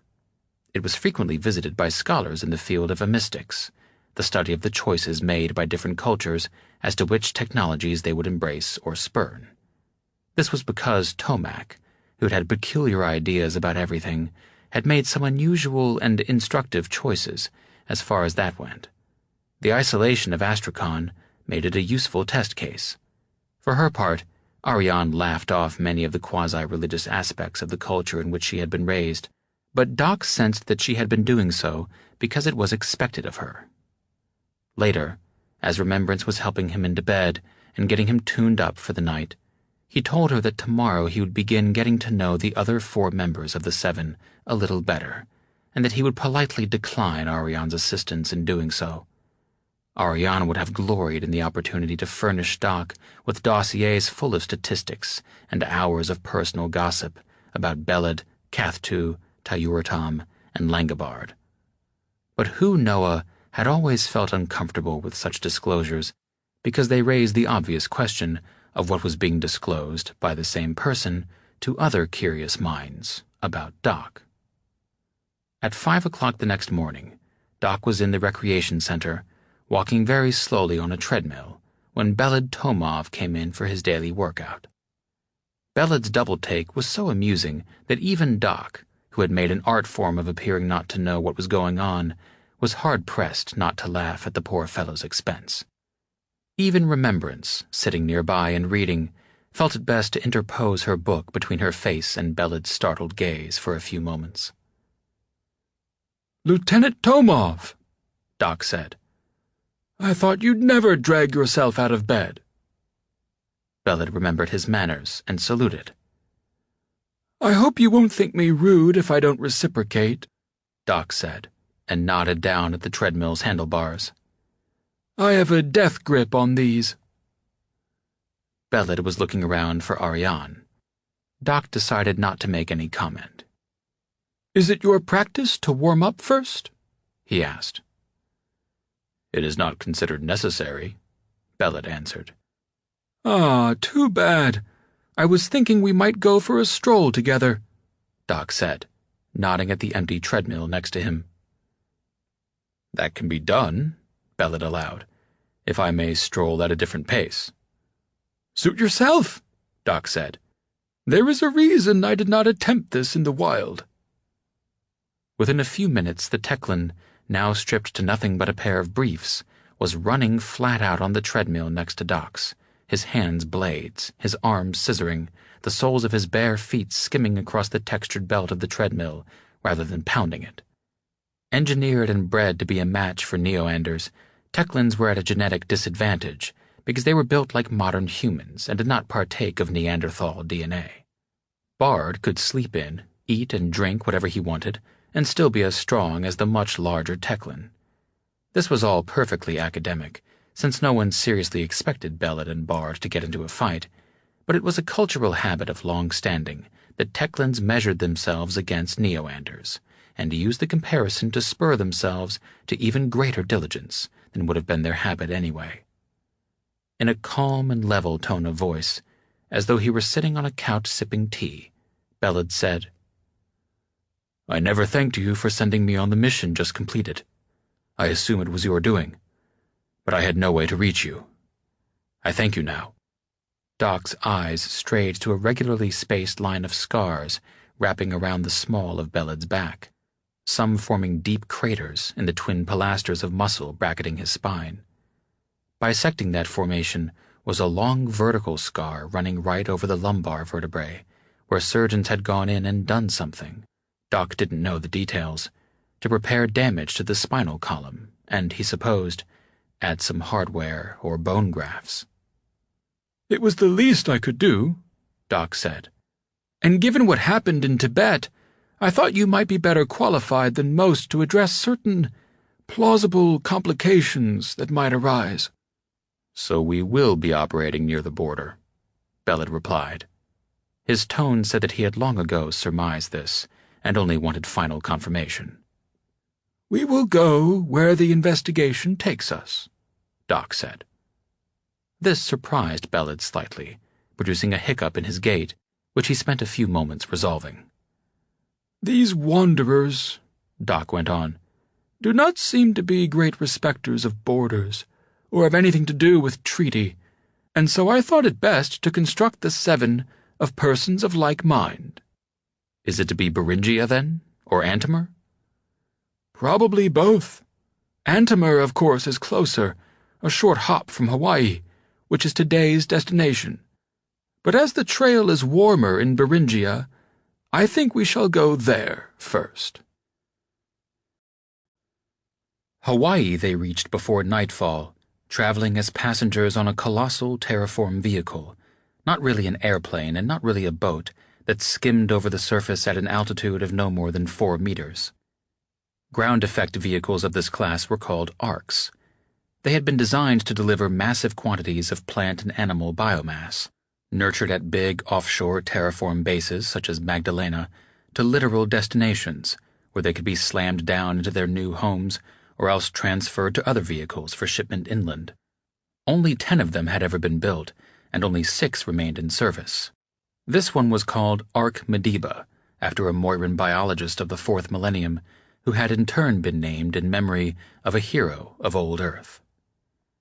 If their theme was to travel unobtrusively, then Ark Mediba was certainly the vehicle for it, being a cavernous, reeking warren of animal pens, fish tanks, bug boxes, and racked peat pots in which exotic plants were growing in stews of manure. A ship making the same run, 5,000 kilometers due west, would have taken several days. Provisions would have been needed to feed the beasts, clean the cages, and water the plants. This howling, hammering monstrosity did it in 12 hours, a span brief enough that just about any living thing could survive it without victuals beyond water and perhaps a bit of a snack. In it, the Seven basically disappeared. As the Ark's dozens of turbofans roared into life and it began to chunder across Magdalena's harbor, the noise level rose to the point where they could do nothing but insert the earplugs they'd been issued and distribute themselves around the cargo hold in places where the stink wasn't too bad. Doc and Memmi were given special dispensation to enjoy the journey in a tiny capsule near the cockpit, where members of the flight crew could sleep and recreate during multi-day flights. The rest of them just tried to make themselves as comfortable as they could and waited for it to be over. Terraform had come late to Hawaii.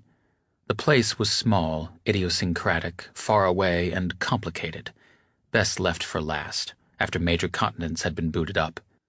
The hard rain had loosened the lid on the geological hotspot that had built the islands, reawakening dormant volcanoes on existing islands, while causing a seamount southeast of the Big Island to develop, ahead of schedule, into a bigger island. This had merged 1,000 years ago with the former to make a bigger island yet, most of which was still too hot and toxic for Terraform to bother with. But there was a cove on its north coast, called Mokupuku after a tiny island that had once stood approximately in the same place, around which things were cool and quiet enough to be worth seeding. There, around sunset, Ark Madiba effected a sort of controlled crash landing, skidding to a halt offshore of a small terraform installation of the sort that were now scattered all over New Earth. Such as these were the epicenters of the ecological earthquakes that the human races had, for about 3 centuries, been unleashing on the surface. Sometimes they got their deliveries straight from the sky, other times, as in this case, from arcs dispatched out of the larger surface installations. Older ones were clusters of hemispherical domes, because they had been constructed before New Earth even had a breathable atmosphere. Newer ones, like this, had a somewhat more welcoming appearance. But their basic purpose was to work with beasts, bugs, and plants, and so their fragrance and the overall style of their operations lay somewhere on a continuum between farm and zoo, with the odd dash of science lab. None of it would have seemed remarkable, at least on an olfactory level, to the vast majority of human beings who had lived on old Earth in the millennia leading up to the scientific revolution, but the people who endured that voyage in the cargo hold of the great plane boat were fortunate that the fuselage wasn't pressurized and that ocean air could therefore filter through it. The staff were almost all Moirans, with a sprinkling of Kamites and one visiting scientist who looked like a Dynan Ivan breed. Obvious to Kath, too, and probably to the others as well, was that her kin had slept long and hard after coming to this place, where they were cut off from the rest of their race while continually exposed to the pheromones, smells, calls, and behaviors of those animals and plants. Resulting epigenetic shifts had rendered them well qualified to do this kind of work, to do it all day long, and to live here indefinitely. This truly was the back of beyond, even more isolated than certain boneyard habitats that had become proverbial for remoteness, and the Moirans here all shared a kind of 1,000-yard stare that was only intensified by the fact that they were predominantly green-eyed. They moved slowly, they appeared to think slowly, and they were always reacting to stimuli, auditory, olfactory, imaginary, that Kath, too, could not even detect. The existence of 7 distinct human races, as well as various Aedan subraces, provided modern society with a rich fund of opportunities for socially awkward happenings. The few hours they spent on the beach at Mokupuku, watching the locals unload samples from the vehicle and hose the shit out of it with pressurized seawater, were long ones for Kath, too, as she sensed other members of the 7 glancing back and forth between her and these, and wondering how long it would take Kath, too, to go that way, if she extended her stay. These people had created, and were self-aware and self-proud of having created an original culture around the place where they lived, which for all practical purposes was synonymous with the ecosystem that they were installing in it. Not for them scientific detachment.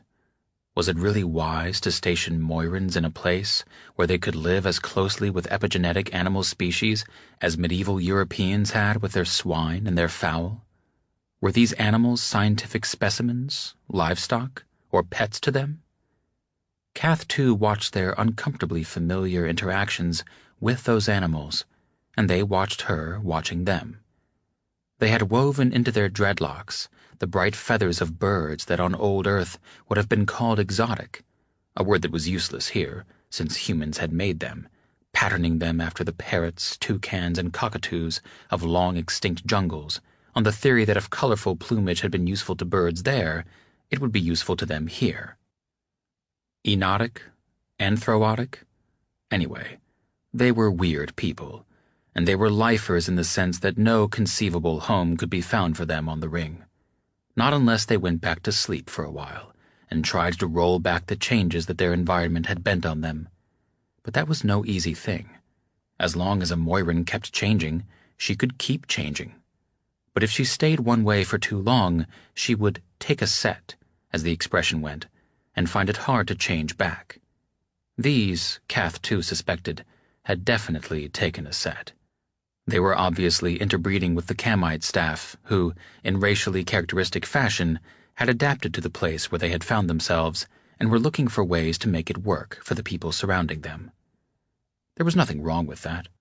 So people on the ring kept saying, because it was the polite thing to say. Nothing wrong with breeds.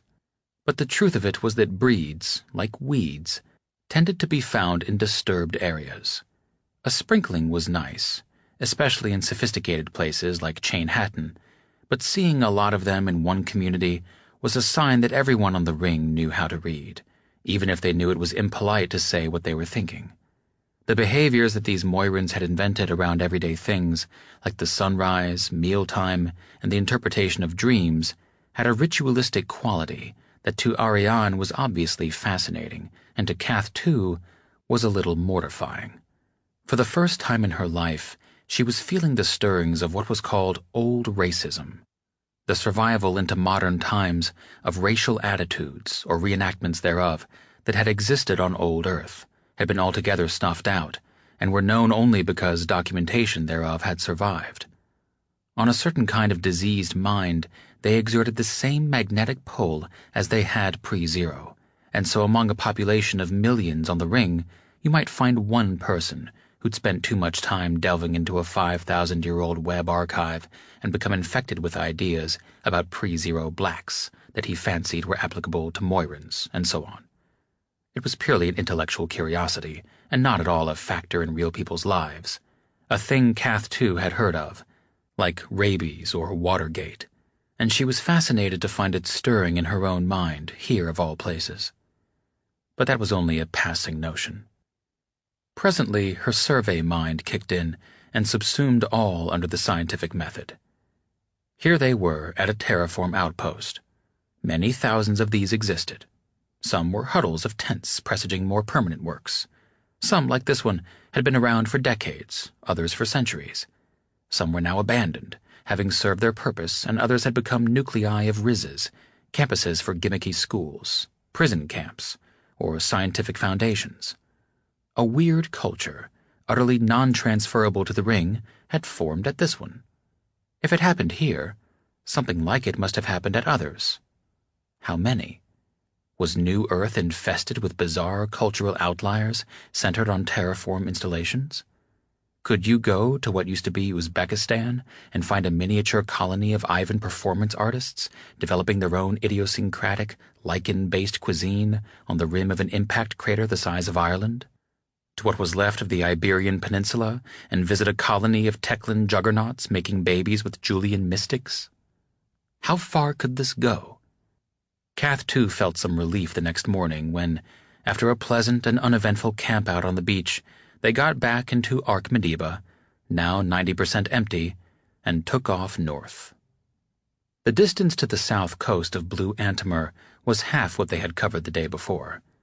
Around midday, when the sun was beating down on the deep eaves and shuttered windows of the military complex above, the Ark plowed up the harbor there and settled with a vast sigh into a fresh, sparkling azure chop. A smaller terraform post, annexed to the military base, sported a single pier long enough to accommodate an Ark.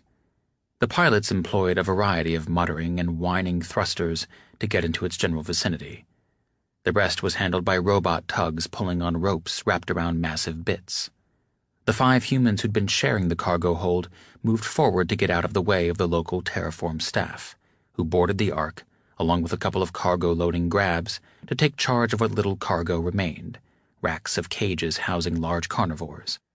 It was a mix of canids and felids, with a few big snakes.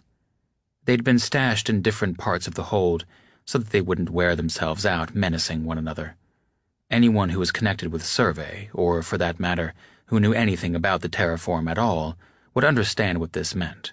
The ecosystem of Antimer was far more developed than that of Hawaii, and was now producing small fauna and herbivores at a pace that required the introduction of bigger predators to keep them in check. The harbor was an almost perfectly circular impact center, with only a small outlet to the sea. Most of its circumference was claimed by the military base. From somewhere in that zone, a launch cut across the disk of blue water and came up alongside the Ark's cockpit door. The 7 descended to it by means of a folding stairway, and thus passed out of terraform jurisdiction without any formalities, or even contact with the local staff.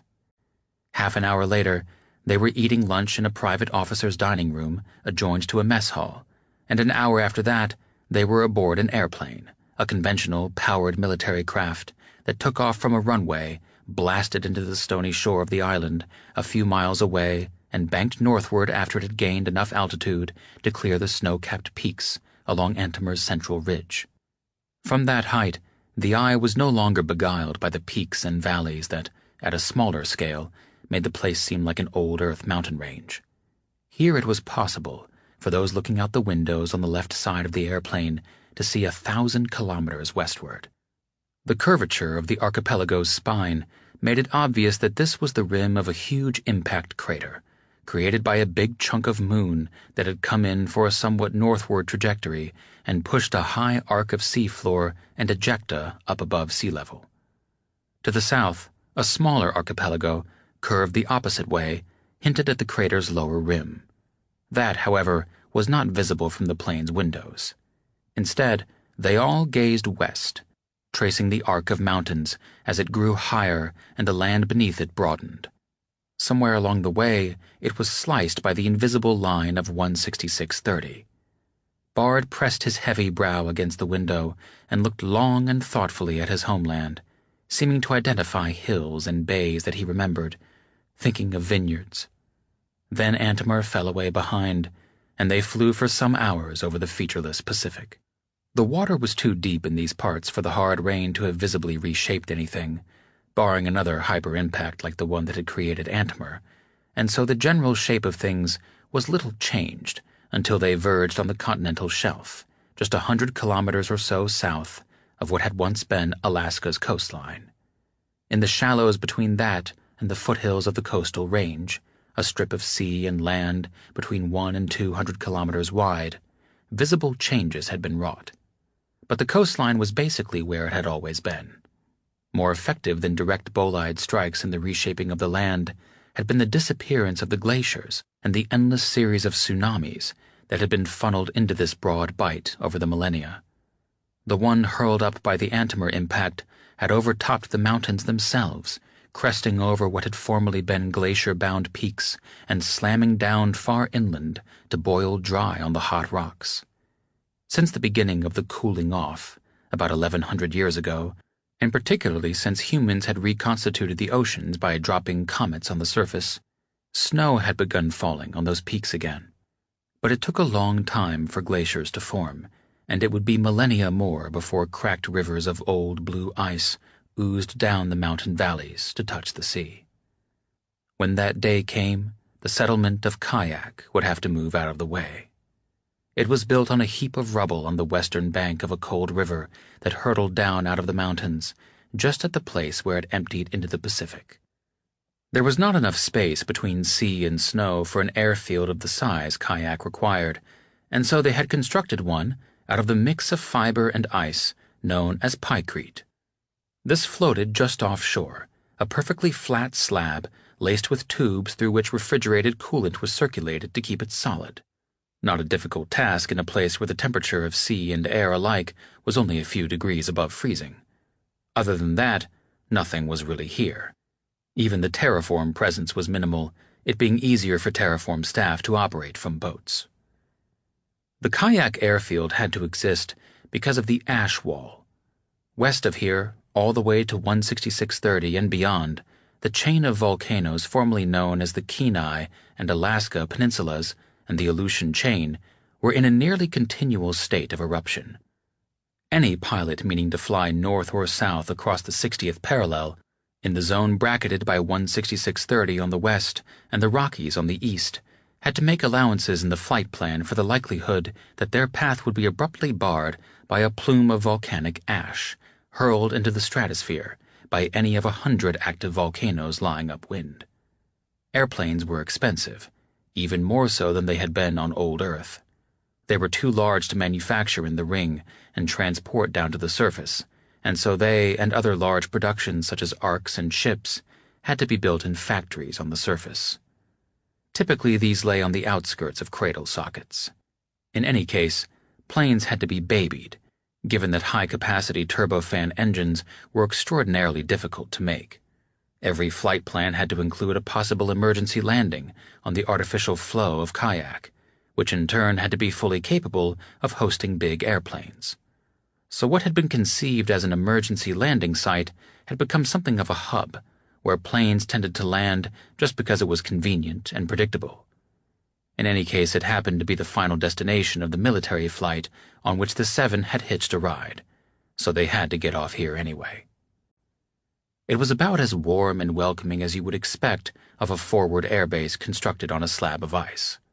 A low cloud layer kept it in eternal twilight and converted all colors to shades of gray. Across a strip of water, the town sprawled on its rubble pile like a dead starfish. Beyond that was a black wall that they understood to be the lower slopes of the coastal range, carpeted now with young trees, but too obscured by mist and gloom to be identifiable as such. Higher up, just below the cloud ceiling, some of these were dusted with fresh snow, or perhaps just ice condensed directly from the fog. Had those clouds been absent, as they were for a few cumulative weeks out of each year, the Seven would have been able to look up above snow-capped peaks to a sky made black by the ash wall.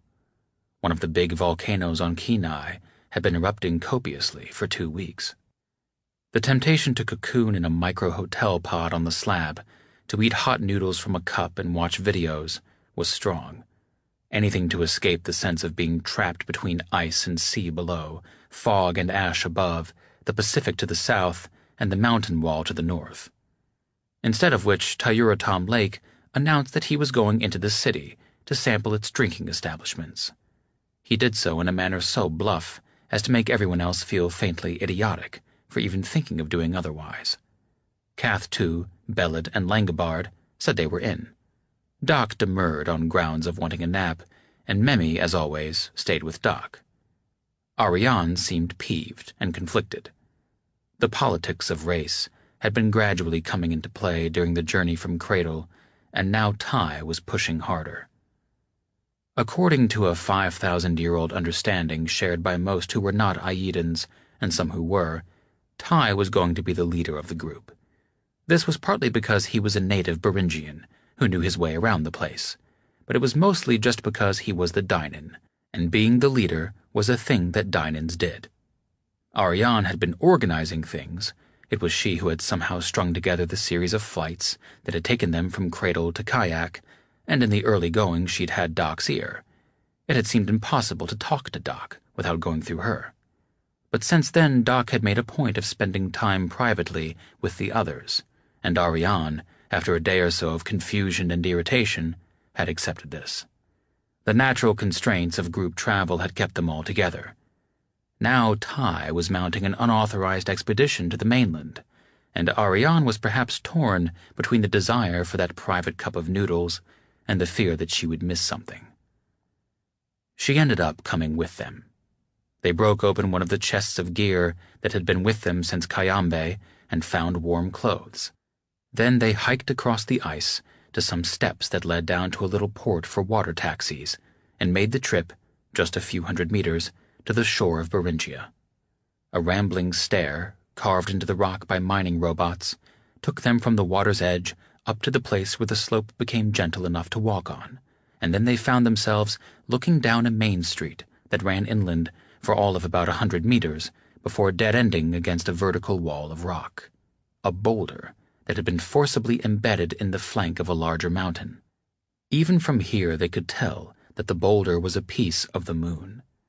Efforts had been made to pep the place up by making use of various light-emitting technologies, which now festooned the fronts of the establishments and bled lurid, saturated colors into the translucent air. It could be inferred from the nature of their advertising that the typical customer was military and lonely. "I sometimes wonder," Bard said, grimacing at the taste of the local cider, "whether the Eves, being women, really got the connection between the male visual system and sex drive." He was looking sidelong at a naked lady on the opposite end of the room. Kath, too, had little interest in the naked lady, but she had turned her back on the rest of the group a minute earlier to watch a disturbance. Now she turned to face Bard. Well, they were women. They had spent their whole lives under that gaze. Everything they'd ever been taught about how to dress, how to carry themselves. Yes, Ariane said. On, if memory serves, day 287 of the epic, we have the reality television conversation, in which Ivy talks specifically about the importance of Dinah's persona and its treatment in social media. How can you remember shit like that? Ty asked. Kath, too, gave him a somewhat reproachful look. How can you not? That conversation took place only minutes before your Eve met the love of her life. Ty thought about it. First bolo? His eyes flicked away from the naked lady toward a screen above the bar, where a scene from the epic had been playing with the sound off. Dinah in a spacesuit, going out on the exterior of Endurance to figure out what was wrong with a misbehaving robot. No one was watching it. Yeah, first bolo, Kath, too, said, slightly mollified. Bard, for his part, was focusing a little too hard on the tiny bubbles in his cider, the dents and scratches in the surface of the table, the electrical wiring bracketed to the ceiling. It was different for him. Ty and Bellad could look all they want. That was, after all, the whole point of the establishment. For a Neoander, however, to stare in that way at a woman, she looked like a Dynan or perhaps a Dynan-Teclan breed, was a different matter. Not as far as the proprietors were concerned. The place was actually run and presumably owned by women. But there were other customers who had marked Bard when he had come in, and who were devoting almost as much attention to him as to the dancers. Had he not been in the company of a larger-than-normal Teclan and a middle-aged Dynan man with a certain hard-to-pin-down, don't-fuck-with-me vibe, there might have been trouble. A few of the other patrons might have joined forces to find out whether the stories about Neoanders were tall tales. As matters stood, the only thing Bard had to worry about was being glared at a lot, and possibly coming down with something because of whatever feral strain of yeast had infected the cider.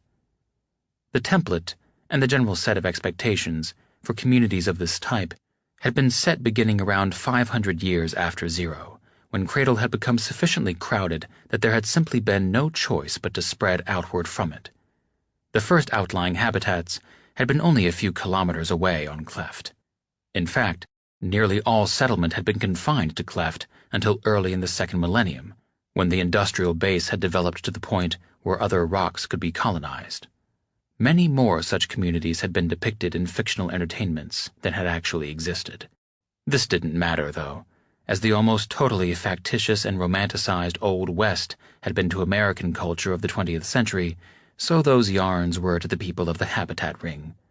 So in the rare cases when actual settlements of that type were constructed de novo, as here, they tended to be built so as to meet the expectations of people who their whole lives had been watching fictional serials about their second millennium precursors. Even so, there were some surprises. Not so much the fact that it was female-owned. That wasn't uncommon in the adult entertainment industry, and anyway, some selection bias was at work. They had chosen to sit down in this place because it didn't feel as creepy to Cath 2 and Ariane as some of the others. More unexpected was the fact that as many as half of the people in there were indigents. Those who weren't, ones who had come across the water from the ice slab floating offshore, were identifiable by haircut, clothing, and bearing. But their numbers were matched by shaggier and more colorful characters whose professions and reasons for being in kayak could only be guessed at.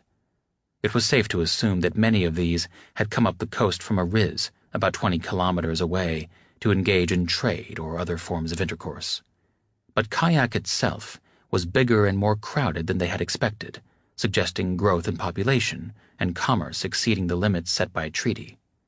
Sheltered by mountains and hidden most of the time under dense clouds, an illicit city was growing up here. If it was happening here, it was happening elsewhere in the blue part of the world. Red had to know about it. Cloud cover alone couldn't keep such a place secret. Why did Red not file diplomatic protests then? Because Red was probably doing the same thing, perhaps on an even larger scale, and Red and Blue had come to a tacit agreement not to make trouble. How many humans lived on the surface? The official numbers for the blue part of it were about 1 million, mostly concentrated around cradle sockets. Maybe the real numbers were much greater. When they were finally approached, it was by a young Ivan man with long hair and a wispy beard. Had he been spotted in the same location 5,000, or for that matter, 10,000 years ago, he would have passed for one whose ancestors had crossed from Asia over the original Beringia and flooded into North and South America. He had the wit to understand that the visitors were looking at him warily, but the grit to walk to them anyway. He kept his hands casually down to his sides, palms slightly out, as if he had caught himself in the instant before throwing them up and exclaiming, "What the fuck are you people doing here?" He was alert and mildly amused. As he drew closer, it became clear that he was taller than he'd seemed at first. They'd been misled by his slight build and his stooped posture. They might have asked the same question, "What the fuck are you doing here?" of this young Ivan. Judging from his clothes, 5-year-old fashions from Chainhattan customized with bits of fur, bone, and animal skin, he was an indigent with commercial links to kayak. Maybe the smartest kid in his riz, the child of eccentric Ivan dreamers, looking for things to do with his brain. He'd been hanging out at the bar with some dine-in chums, but all of them had seemed more embarrassed than stimulated by the nude dancers. "You guys headed over the mountains?" he asked. He had noted their clothing, brand new, high quality, extremely warm. It seemed like a simple icebreaker to everyone except Ty, who said, "We don't need a guide," before any of the others could answer. That set the kid back just a little. "A guide?" he repeated, as if Ty had just brought a peculiar but somewhat interesting idea into the conversation. "No, I didn't really take you for people who would hire a guide," meaning adventurous, and by treaty illegal tourists from the ring. This left open the question of what he did take them for, and so it was a little awkward until he went on, "If you're going to the other side of the mountains, I could show you something."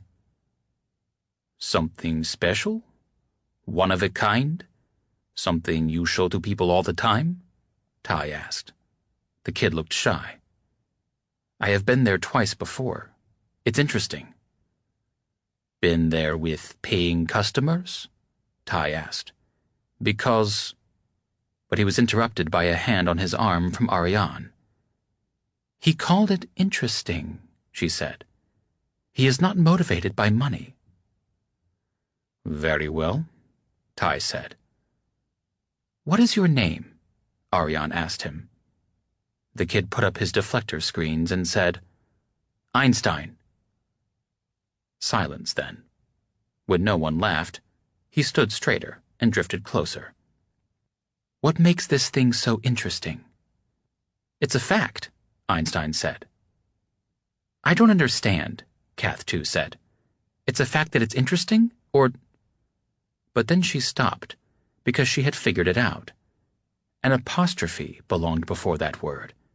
He meant that it was an artifact, a surviving object from the pre-zero world. "I would go see that," Ty allowed. They understood Einstein a little better the next day when Cath 2 flew all of them over the mountains in a glider, and they saw just how difficult it must have been for foot travelers like him to have reached the site of the artifact. It raised the question of how he had ever found it in the first place. Blind luck after getting hopelessly lost in a whiteout seemed the most likely answer, but perhaps his people had combed the inland slopes of these mountains in a systematic way. They were traveling in the same type of glider they had used on the leg from the Cayambe socket to Magdalena. Because it had no engines, it could fly through the ash wall without mechanical damage, and because it traveled more slowly than a jet, they didn't have to worry quite so much about Cath 2's windshield getting fogged by abrasion from microscopic bits of rock. They did have to be somewhat concerned about the fact that she could not see where she was going as they flew through the densest part of the cloud. But she knew the altitudes of the nearby peaks and stayed well above them. Once the view had cleared a little bit, she was able to take advantage of the ash, which worked in the air somewhat like a drop of ink in swirling water, making currents and vortices obvious. Einstein seemed exotic to the Seven in that he had been born on the surface and had never left it. This was his first journey in an aircraft of any kind. Seeing the mountains from above demanded some mental adjustments, which he made quickly, and in any case, he knew the latitude and longitude of the artifact. After they had passed over the crest of the mountains and gotten into clear air, he directed Cath 2 toward a high valley slung between the coastal range and a subsidiary crest beyond. Its upper reaches were devoid of life, but farther down the slope, tundra and low scrub were beginning to take hold. That these had been seeded from space was obvious from their regular spacing. Robot pods had fallen out of the sky in precise geometric formations and slammed into the ground in a hexagonal array before breaking open to spill their seed onto the ground. Some wag in the bureaucratic bowels of Terraform had dubbed these things onans, orbital neo-agricultural nacelles. As the years went by and the ecosystem spread out from the onans, the hexagonal pattern disappeared into the natural chaos of life. But in a place like this where plants grew slowly, it would still be visible centuries from now. Cath 2 made a few passes up and down the length of the valley and identified a stretch of smooth, seasonal riverbed, paved with frozen ash paste, where she thought she could land and take off. The glider's energy storage devices had been charged up the night before and were still at 100%. So she made another long orbit to bleed off velocity and then landed while traveling in an uphill direction. She made a gentle touch first, just to verify that the riverbed was in fact frozen solid, then set the glider down decisively. The wingtips dragged at the very end, and there was some concern that one of them might strike a protruding rock, but she was able to avoid this and bring the craft to a full stop without damage. Bellid and Bard climbed out first and jogged in opposite directions to the two wingtips. After picking these up off the ground, they were able to rotate the glider by walking clockwise in a large circle. Cath 2 told them when to stop. Ty got out and opened a cargo hatch on the side, releasing a couple of Psywise that began moving across the ground in their distinctive elbowing style of locomotion, as well as a couple of Buckies that began rolling about, seeking high ground from which to establish observation posts and communications links. Their main objective now was to get the glider tied down so it wouldn't blow away in a stray gale. The Psywise were essentially Earth Sciences robots, good at digging and tunneling.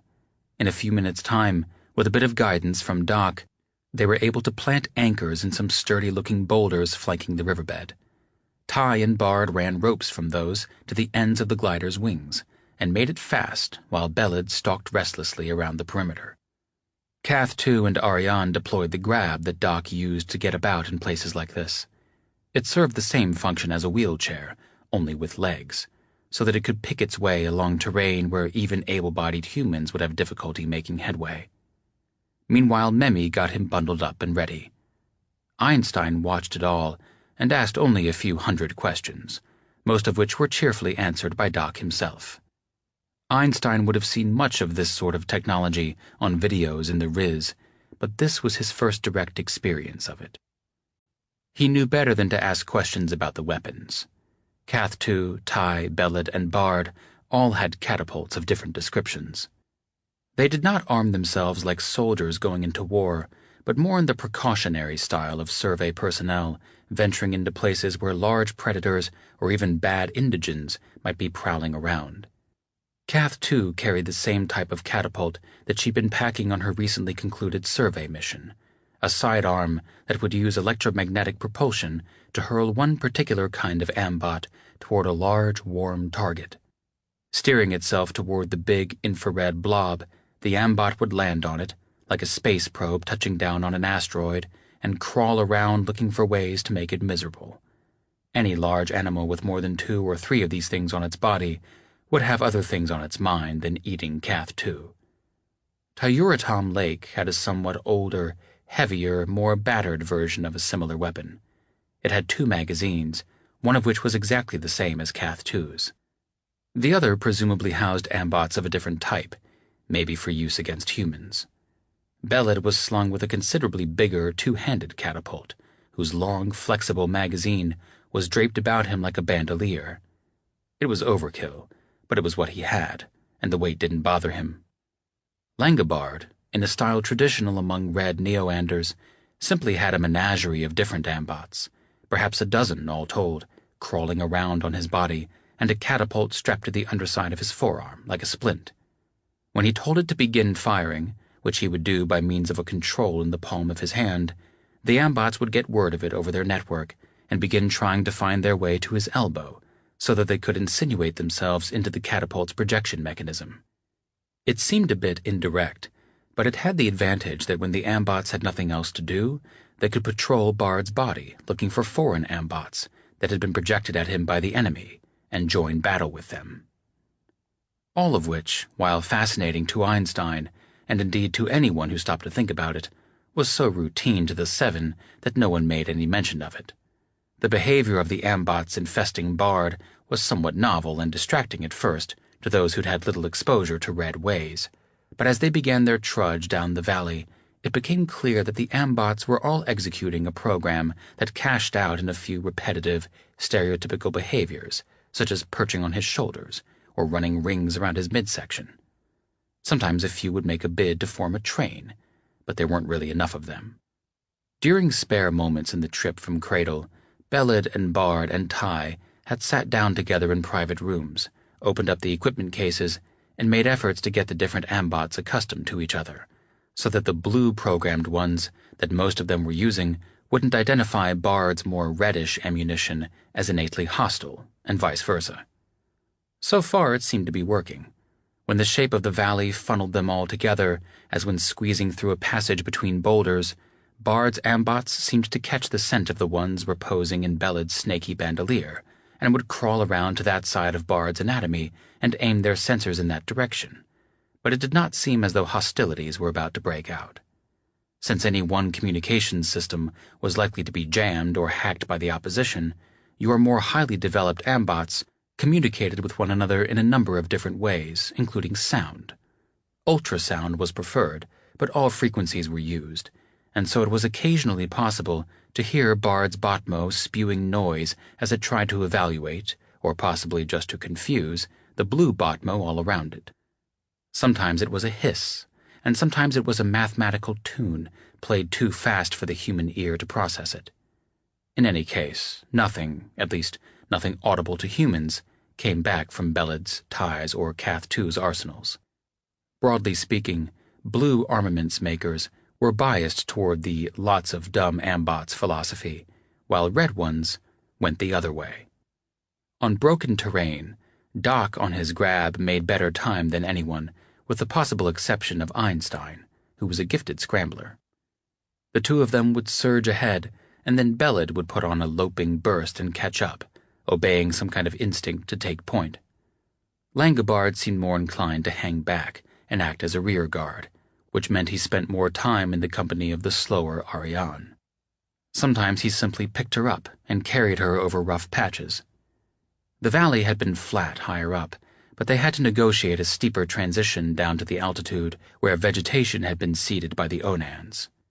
It then became easier going, though they had to find open trails among the dense, low shrubs that had taken root in the ashy soil. Their feet and their noses told them that the ground had been preceded with some kind of microorganism that had presumably been designed to convert volcanic ash, which tended to have toxic stuff like sulfur in it, to a more wholesome kind of soil. Einstein had played his cards close to his chest until they had deplaned.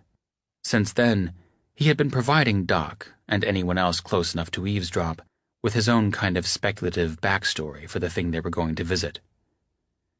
"You'll see when we get there," he said more than once, perhaps betraying some uncertainty as to the correctness of his theory, a word he knew but pronounced as to rhyme with story. The phrase, "I looked it up," was in frequent use by Einstein. He had no idea who Doc was, and just saw him as a very old man who was willing to answer his questions. To answer them, but also to ask them in a way that was challenging without being brusque. "They had these wheeled vehicles." "Cars?" "No, the big box-shaped ones." "Trucks or lorries," Doc said. "My theory is that this fact used to be one of those." "But a minute ago," Doc observed, in the mildest possible tone of complaint, "you were saying it got hurled over the mountains by a tsunami." "Yeah." "That would imply that it had been bobbing around somewhere in the ocean." "That's my theory." "Would it not have sunk to the bottom? The boxes were not airtight. Sooner or later it would have filled up with water." "The inside of what used to be the box is all coated with black residue," Einstein offered, also pronouncing that word incorrectly. "What conclusion do you draw from that?" "I looked it up, and these trucks were used to carry all kinds of goods. Not just heavy stuff, but bags of potato chips, athletic shoes, toys. My theory is that this was one of those. It was near the waterfront when it got hit by one of the earliest tsunamis, a small one that dragged it out into the ocean. And it didn't sink, see, because it was full of bags of potato chips or something," Doc said. "Right, and it didn't burn, at least not right away, because it was in the water. But then later it got caught up in a really big tsunami, like the one that created Antimer, which heaved it right up over the mountains and slammed it down, right over there. We should almost be able to see it." "Whereupon its contents burned, leaving the black residue," Doc said, gently emphasizing the pronunciation. "Yeah, and the paint burned off, and the tires, and all of the other stuff that wasn't steel." "Would it not have rusted away during 5,000 years? "I looked it up," Einstein said. "The place was very dry, and this truck was probably buried. Yeah, it rusted some, but it was preserved until the cloudy century." Einstein must have looked that up, too. The cloudy century was roughly 4300 to 4400, after the oceans had been reinstated, but while everything was still quite hot. Then, after rivers began flowing again, erosion exposed it. And yeah, the exposed parts are rusted all right. Some parts are of a different metal, though. "Aluminum," Doc said.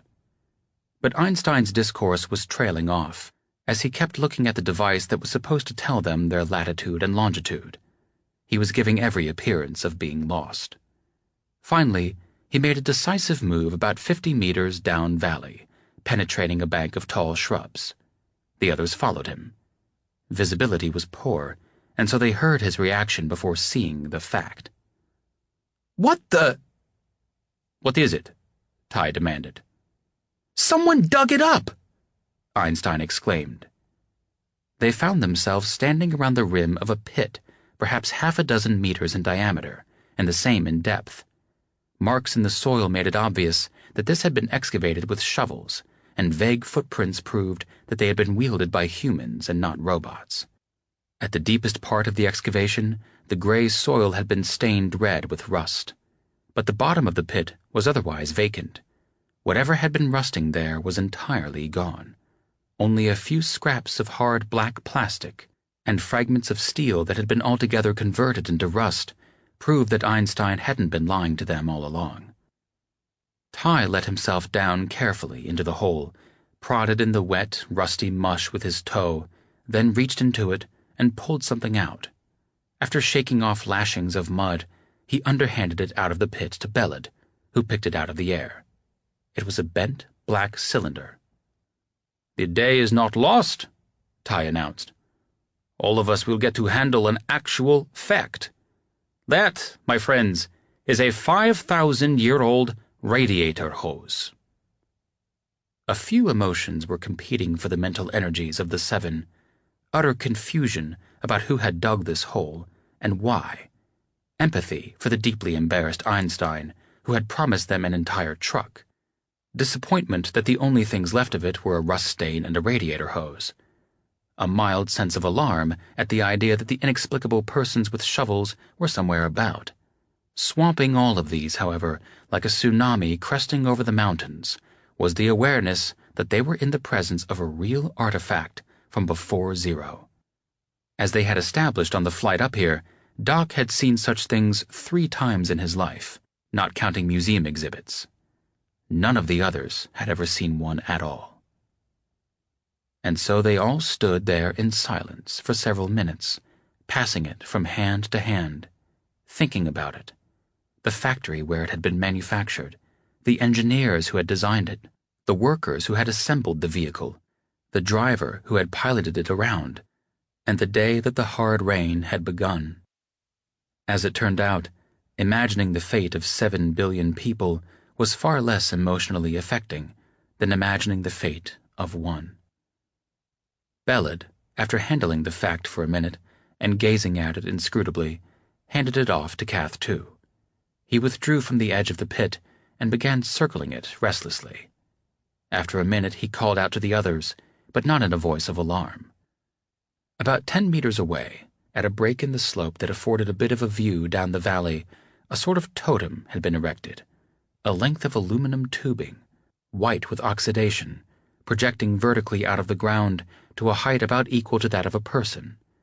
At its top, lashed on with a few scraps of copper wire, a circular object, a steel hoop mostly obscured by marred and pitted black stuff, a crossbar through its middle with loose wires dangling from orifices. "Steering wheel," Ty said. "The plastic coating burned, but the steel rim held it together." "Who put it here?" Ariane asked. She was the last to arrive and had to insinuate herself among taller members of the seven in order to get a clear view. As a result, she nearly tripped over a long, low mound of disturbed earth. The steering wheel totem had been erected at one end of it. "Whoever buried the driver," Ty answered. Doc looked at Einstein. "Were you aware of the existence of human remains?" Einstein held his hands up. "You have to understand, the truck came down like a dart, nose first." "Naturally," Doc said. "All the weight was in the engine block. The box, as we have established, was filled with something light." "The only part that was sticking out was maybe this much of the bumper and some of the box." Einstein was holding his hands about a meter apart. "The place where the human was," "The cab," Ty said, "was deep underground. You have to understand, all this digging—" "Came as a complete surprise to you. Yes, we understand that," Doc said. "When were you last here?" Langobard asked. 2 years ago, Einstein said.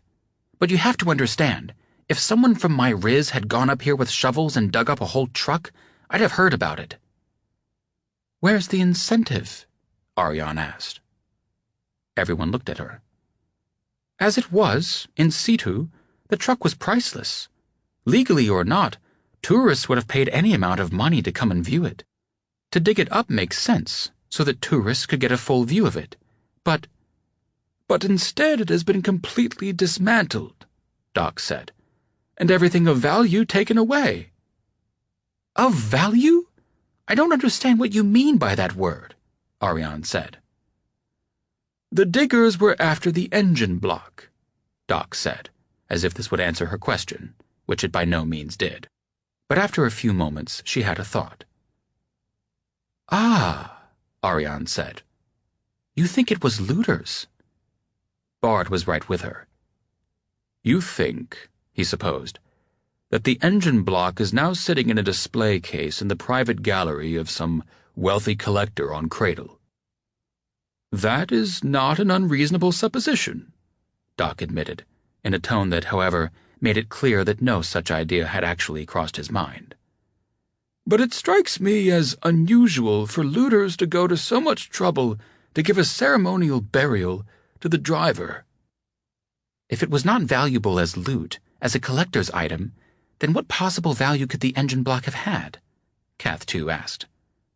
It was valuable, Doc said, as iron, as a several 100-kilogram sample of pure metal that could be melted down and cast into other shapes. Is there anything in the universe less valuable than iron? Bard scoffed. We have been living inside of giant chunks of it for 5,000 years.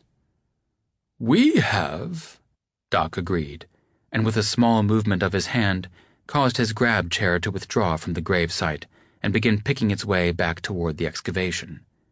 Remembrance threw an unreadable look over her shoulder and followed him. They reconvened and viewed the pit through fresh eyes. Ty pointed out a place where the gray ash was freckled with tiny red-brown spots, and guessed that someone had worked there with a hacksaw, sprinkling iron sawdust on the ground, and that the tiny flakes had rusted. Slipping the ash between his fingers, he produced a few bright sparks of clean metal. Bard found a scarred wedge of dense wood, battered on its fat end with many hammer blows, and guessed it had been used to part the engine block into pieces that could be more easily carried. Bellad, continuing to circle the perimeter, came up with a pole of hard wood somewhat more than a meter long, neatly rounded at one end, snapped off sharp at the other. They broke one of their shovels, he said. Holding the pole before him, he rotated it until he was able to see an inscription that had been stamped into the wood. Srap Tasmaner, he announced. Let me see that, Doc said. Bellad handed it to him. Doc gazed at it for a while without speaking. The longer he looked at this seemingly trivial piece of debris, the more he drew attention to himself, until the others were all standing there silently watching him. His deeply hooded eyes were downcast, and it was difficult to tell whether he was focusing all of his mental powers on the thing or fast asleep. Finally, he rotated the pole until its sharp end was pointed downward, and used it to scratch a letter into the dirt. C.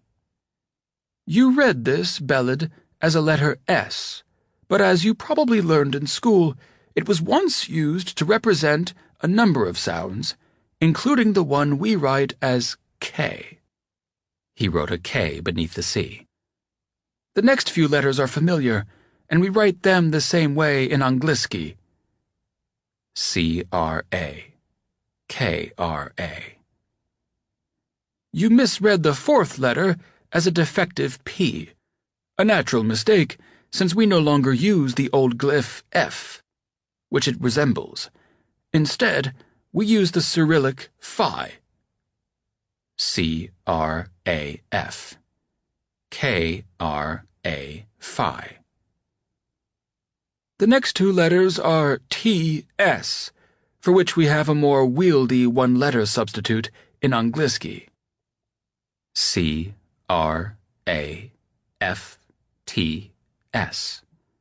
K-R-A Phi Se.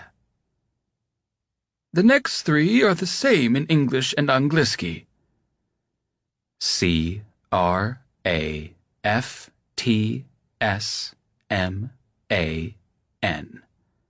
K-R-A Phi Se.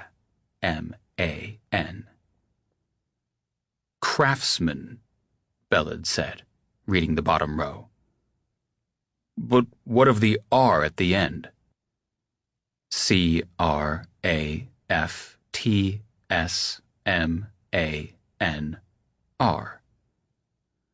When it's enclosed in a little circle, it's not a letter to be pronounced at all, but a sign that this is a sort of commercial trademark. Or I should say, was. It was a trademark 5,000 years ago, apparently. About halfway through this lecture on ancient and modern orthography, Ariane had become intensely focused, and for the last part of it had been holding one hand over her mouth.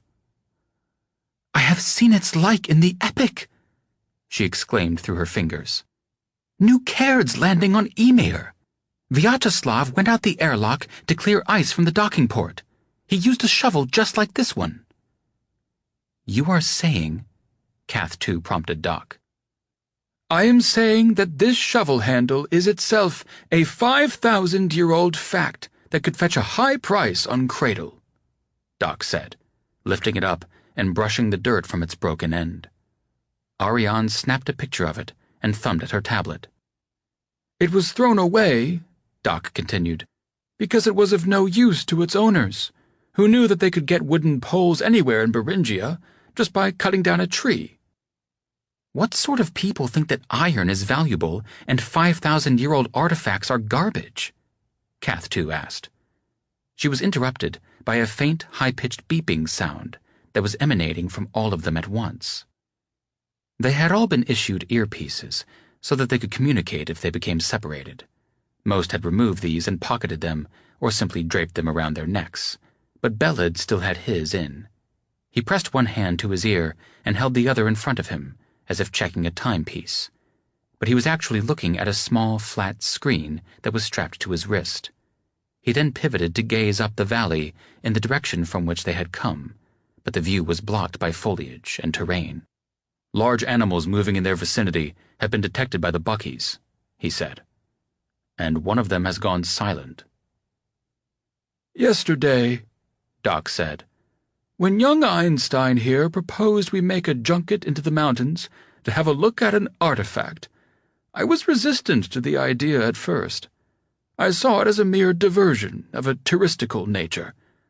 I gave my assent to the idea because I saw it as an opportunity to carry out a dry run for the procedures we would be using later, when we got started for real. I see now, however, that it is the main event." The diggers had erected another totem next to the glider's side door, a circular hoop of bent branches, thrust into the air on a pole made from a debarked sapling about 5 meters tall. The seven recognized it as a more naturalistic version of the steering wheel totem that had been placed at the driver's grave.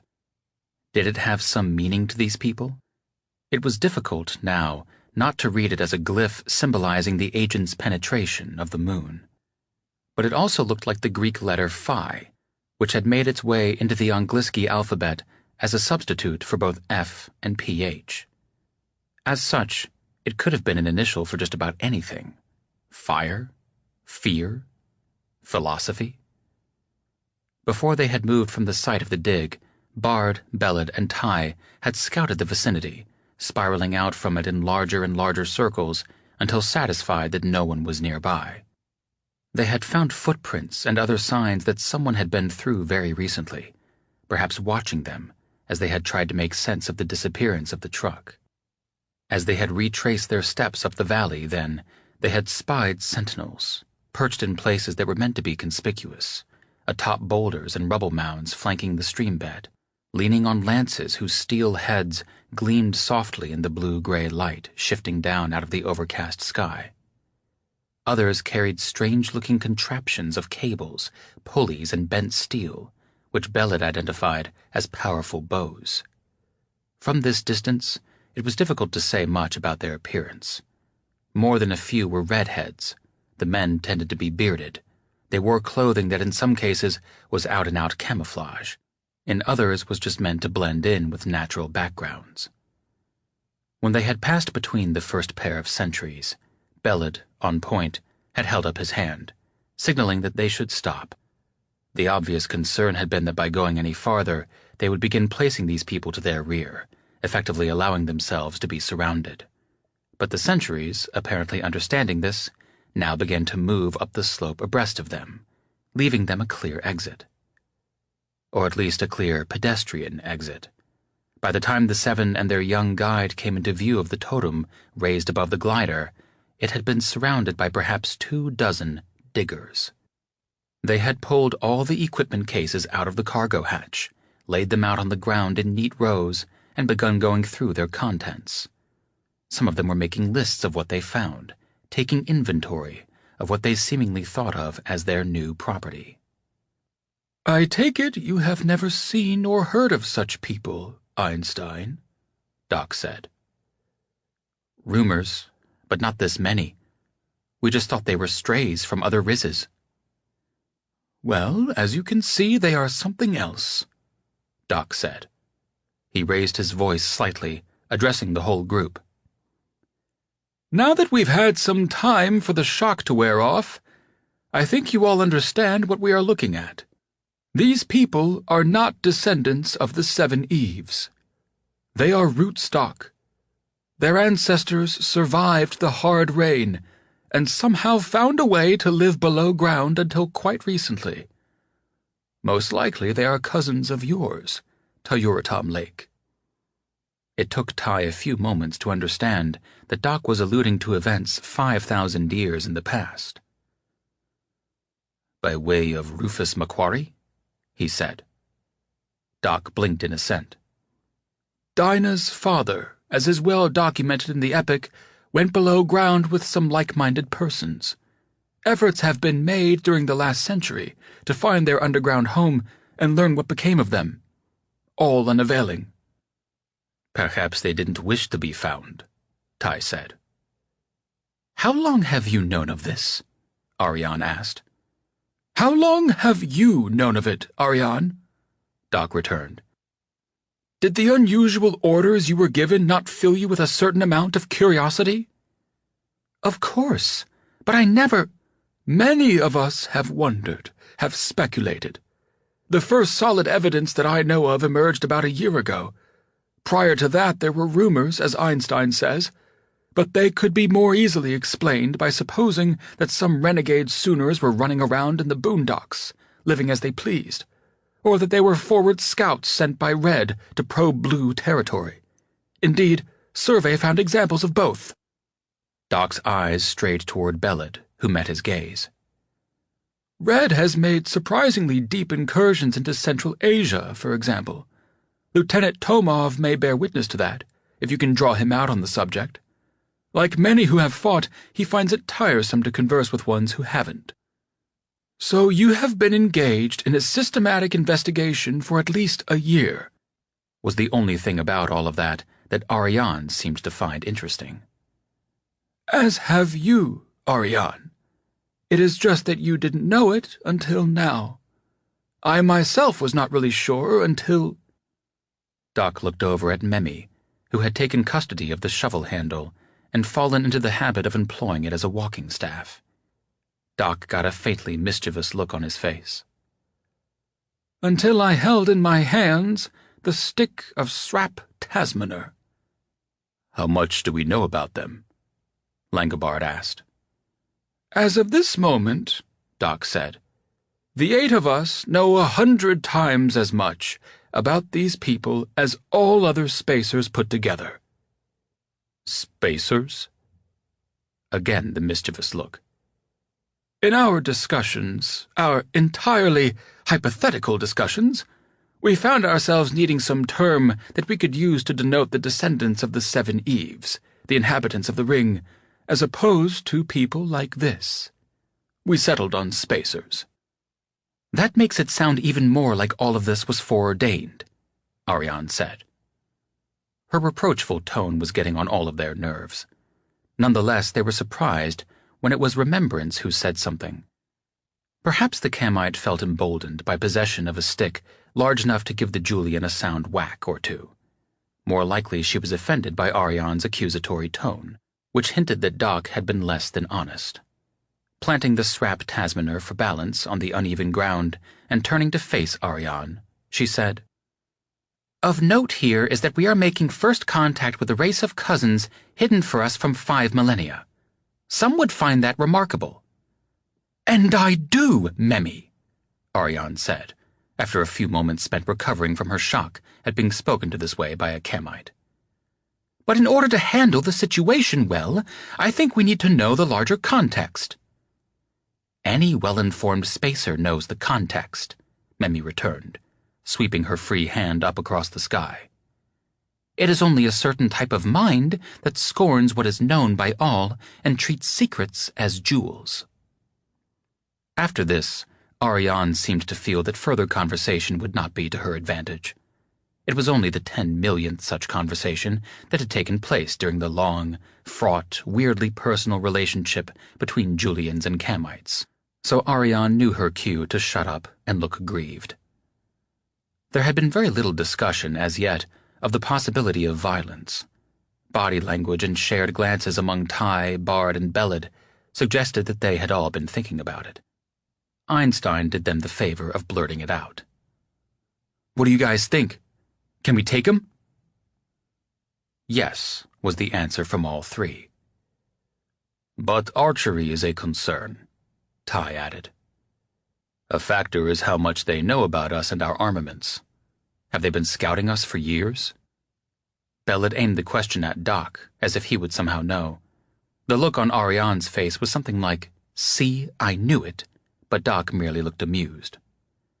"If so," Doc said, "they have rarely if ever seen us use our weapons, and so they are unlikely to know how those work." "Well, they have taken all of our buckies offline," Bellid remarked, with another glance at the screen on his wrist. "They appear to have retained some knowledge of how technology works," Doc pointed out. "Even if they don't have the ability to manufacture their own buckies, they can recognize them for what they are. So of course they would disable those." "It is a hostile act," Bellid muttered. "If we let their archers come within range," Tai pointed out, "then they will have us. We should consider that a hostile act." "Then we should not go much farther," Bard said. "That's what I'm saying," Tai replied. They had approached now to within about 100 meters of the glider and had the full attention of the diggers surrounding it. 4 of them had claimed the high places around it, where buckies had been stationed earlier, and 2 more had clambered up onto the tops of the wings. The strangely orderly looters had ceased their activities and pressed forward to see what was about to happen. At least 3 of them were children, and there were as many women as men. "Mixed messages," Bard said, and made a gesture that caused his fellow spacers to stop where they were. "Let me have a go at this," Tai said, "if it's true they are related to me." He strode forward several paces beyond Bellid, stopped, and then pantomimed drawing back an arrow and shooting it in a high trajectory. He then pointed at the archers. Immediately, one of the digger men, near the center of the group, turned to face the others and backed several paces away from them, swiveling his head to get a picture of how the formation might look from the spacer's point of view. He shouted something that, from this distance, could not really be heard above the sound of the wind on the rocks. The archers and the sentinels eventually responded, though not crisply. They clambered down from the high places and, on further exhortation from their leader, set their bows down and backed away from them. The leader turned to face Tai and held out his hands, palms up. Tai set his catapult on a nearby rock. A second man now separated himself from the digger group and began making his way forward, making reasonable headway, but steadying himself on a pair of walking sticks. His head was bald, and his beard was gray.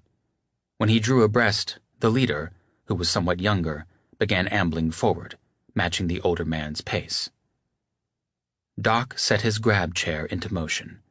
Memmi, out of habit, paced him, but after she had taken several steps forward, he stayed her with a hand gesture. "I will take that, however," he said, and extended his hand toward the stick. She gave it to him, and he tucked it under one arm. Tai waited for Doc to catch up, and then began to advance by his side. Some of the diggers seemed keen to follow the action, and began to creep forward, touching off internal controversies and prompting Bellad and Bard to move ahead as well. Through a sort of non-verbal negotiation, the two sides arrived at a deal where a total of 8 diggers, the 2 out in front plus 6 more trailing in an echelon behind, ventured out into the open space to match the 8 spacers. Among the diggers were some warrior types, keeping a close eye on Bard and Bellad, but women and a child too. On the spacer side, Ty and Doc were out front, with Memi a few paces behind. Einstein, Ariane, and Cath too maintained some distance, while Bard and Bellad, who were conspicuously armed, remained in the deeper background, split out to either side, respecting an unspoken agreement that they would stay out of weapon range, as the diggers' archers were doing. The two formations drew up within speaking distance and looked at each other for a spell. To the spacers, the diggers were familiar-looking from old videos. They were rootstock humans, such as populated the epoch. Genetically, they were homogeneous.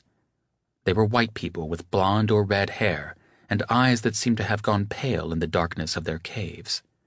Their skin was fair by nature, but freckled by exposure to the above-ground sun. They were smaller than rootstock humans, but not so much so that any one of them would have seemed dwarfish on a busy street in the chain. Except for Teclins and Neoanders, who had occupational reasons for needing to be large, the descendants of the Eves had also lost stature, particularly during the first millennium. They had been slow to gain it back, even during the 5th, when by and large they'd had plenty of room to stand up straight. These diggers, at least the limited sample standing close enough for Ty to evaluate them, did seem uncommonly stocky, however. For their part, the diggers had more to gawk at, since it could be guessed from their reactions that they had seen little or nothing of spacers. Ty looked unremarkable to them. Doc was interesting largely because of his age and his means of getting around. Cath too, Memi, and Einstein might have looked strange more because of their coloration than any genetic alterations. Something was definitely odd about Ariane's facial structure. Bellad, and particularly Bard, were to them monsters. After a minute of sizing them up, the older digger stomped forward a couple of paces and spoke in the pre-zero English that all spacers knew from the epoch. Cowards who ran away, you are trespassing on a world that is no longer yours to call home. Be gone! This is going well, Ty remarked to Doc. He is putting on a show of strength for the others, Doc said. Best let him. If you would, please. He issued a command that caused his grab's legs to fold, bringing it as low to the ground as it could go, and extended a hand. Ty took his arm and steadied him as he stepped off the robot and found footing on the ground. He planted the stick with his other hand, then cautiously let go of Ty. Then he advanced a step. All of these actions produced murmurs among the diggers. Perhaps they had seen Doc initially as some kind of cyborg, but now understood that he was just a very old man. He walked several paces until he found a flat spot that suited him, then planted the stick. I may look 5,000 years old, he began, but I am in truth a mere descendant of those you style cowards, though I dare say you would take a more charitable view if you knew of the deeds that they performed during their long exodus. Do I have the honor of addressing one whose ancestor was Rufus Macquarie? We are all of that lineage, the old man boomed. Then I think I have something that belongs to you, Doc said. Moving deliberately, he pulled the stick out of its purchase on the ground and hefted it up until it lay horizontally across both of his outstretched palms. Please accept my apologies for having borrowed it without your remit. Had the spacers been able to watch all of the diggers' reactions at once, it would have yielded a bonanza of intelligence about the workings of their minds and of their society. That degree of mind-reading was, in general, the sort of task assigned to Julians, so it could be assumed that Ariane's moiling brain and avid senses were running full blast. The young males seemed divided between a more vindictive group who wanted the stick of Srap Tasmaner confiscated immediately, and others of a more chivalrous turn of mind. The group at large comprised a minority who were indignant about Doc's expropriation of their shovel handle, but, more significantly, a majority who felt ashamed at the idea that they would take away an old man's walking stick. What those two groups had in common was that they took what Doc had said at face value. A smaller inner circle, the old man, the younger leader, and a woman of indeterminate age who had stepped forward to confer with them, had the wit to understand that Doc was playing to the crowd, and not actually trying to initiate a conversation about the ownership of a piece of wood. In other words, the diggers were, as a whole, reacting much as any other group of humans might have done, which was interesting and important data in and of itself, since much might have changed during 5,000 years in the mines. The discussion among the three leaders went on at some length and led eventually to an epidemic of head-nodding. The old man squared off, sticks planted, his face set in judgment. The younger man and the middle-aged woman advanced toward Ty and Doc respectively. The man came to a halt 2 paces away from Ty, just out of the range where shaking hands or fisticuffs might become plausible. The woman kept on coming and took the stick out of Doc's outstretched hands. This touched off a wave of fascinated reactions among the diggers watching at a distance. In a quiet but clear voice, the woman said, "Old man, you have shamed us with your words and obliged us to answer in kind. No hand shall be laid on you by virtue of your age." She stepped forward past Doc, sliding her hands together at the blunt end of the shovel handle, and began to whirl it around. Then, with a decisive lunge forward, she brought it down on the side of Memi's head. Memi collapsed to her knees, and then to all fours, her head, already dribbling blood, sagging almost to the ground, exposing the back of her neck. And that was where the woman drove the sharp end of the stick, ramming it in several inches deep, well into the center of the thorax, where it would strike lung or heart, or both. Remembrance did not topple, but rather deflated, settling gradually to a fetal position on the ground. The younger man meanwhile launched himself at Ty. It was not clear whether his intention was to inflict damage or merely to restrain him while Remembrance was sacrificed. In any case, his foot dislodged a stone as he made his move, creating a sound that gave Ty a bit of warning. He was able to turn so that the attacker rolled around him rather than striking him dead on. The digger's downhill movement became a disadvantage, overbalancing him. Hooking the man's ankle and kicking upward, Ty made him fall hard on his face. Both of his feet were projecting up in the air, soles of his moccasins exposed to the sky. Ty hooked a leg through the crook of a knee and then dropped his weight. Bending the foot forward, the man's heel would have gone all the way to his buttock had Ty's lower leg not been interposed behind the back of his thigh and his upper calf muscle, where it threatened to rip the man's knee apart. The man scrabbled at the ground, and so Ty put more weight on it, the stink of the old moccasin in his nostrils, and felt a preliminary pop inside of the joint. The man screamed and stopped struggling. All of this happened in the same moments as the woman was killing Remembrance, and so Ty did not really take that in until he had placed the man fully under his control. He was just drawing focus on Memi and understanding how bad it was when he saw a movement in his peripheral vision and looked over to see Doc telescoping to a seated position on the ground. He had turned around and witnessed the attack on Memi. "I want evac! I want evac!" Ariane was saying. Ty had no idea to whom she was talking. Strange high whistling noises came from the sky. Ty looked up and saw a flight of arrows arcing over his head. They passed as well over the heads of Ariane, Cath II, and Einstein, and thunked into the ground or skittered on the rocks at the feet of Bellet and Bard, who had been advancing until then. The woman with the stick had been in a sort of trance, but now drew focus on Ty and saw how it had gone with him and the younger man. Rage flashed over her face. She aimed the sharp, bloody end of the stick at Ty and began to run at him. Ty heaved his full weight onto the younger man's foot and snapped his leg. Then he stood up, getting clear of the screaming and flailing digger.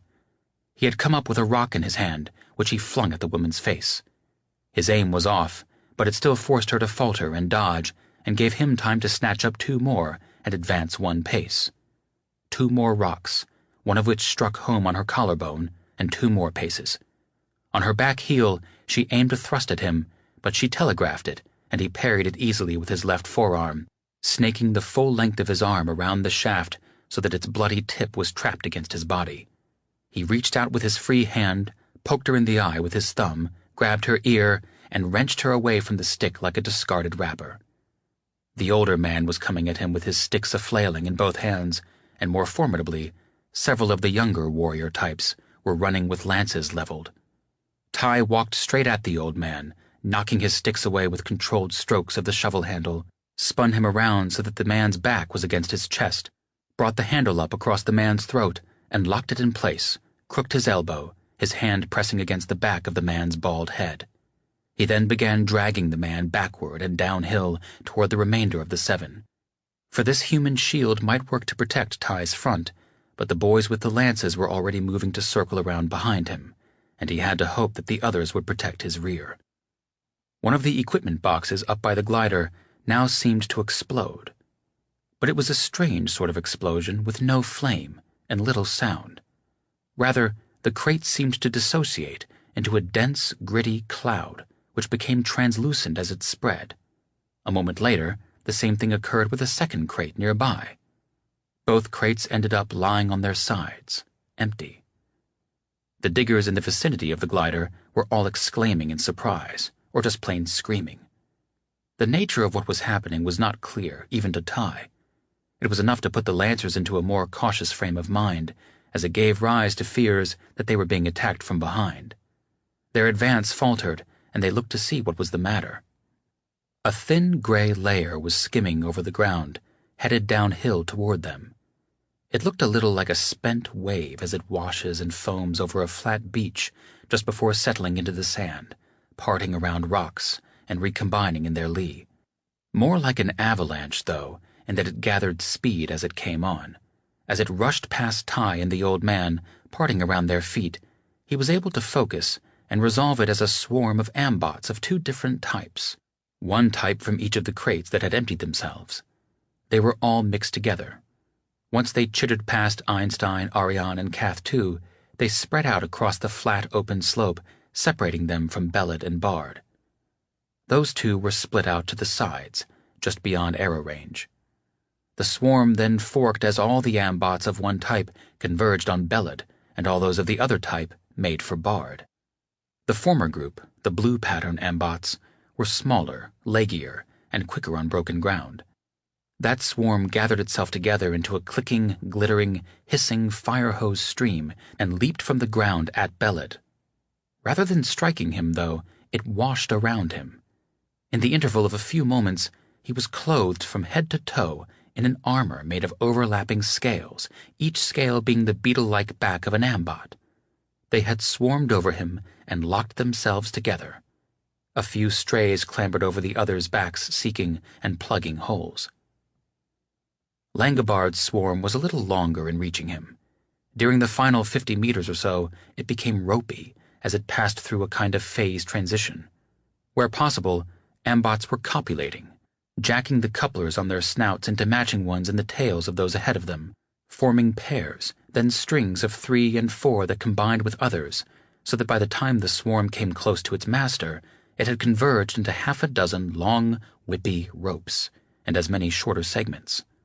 These ambots were basically flinks, more at home flying than crawling. They had some limited ability to fly solo, but were much happier when combined into aerial trains.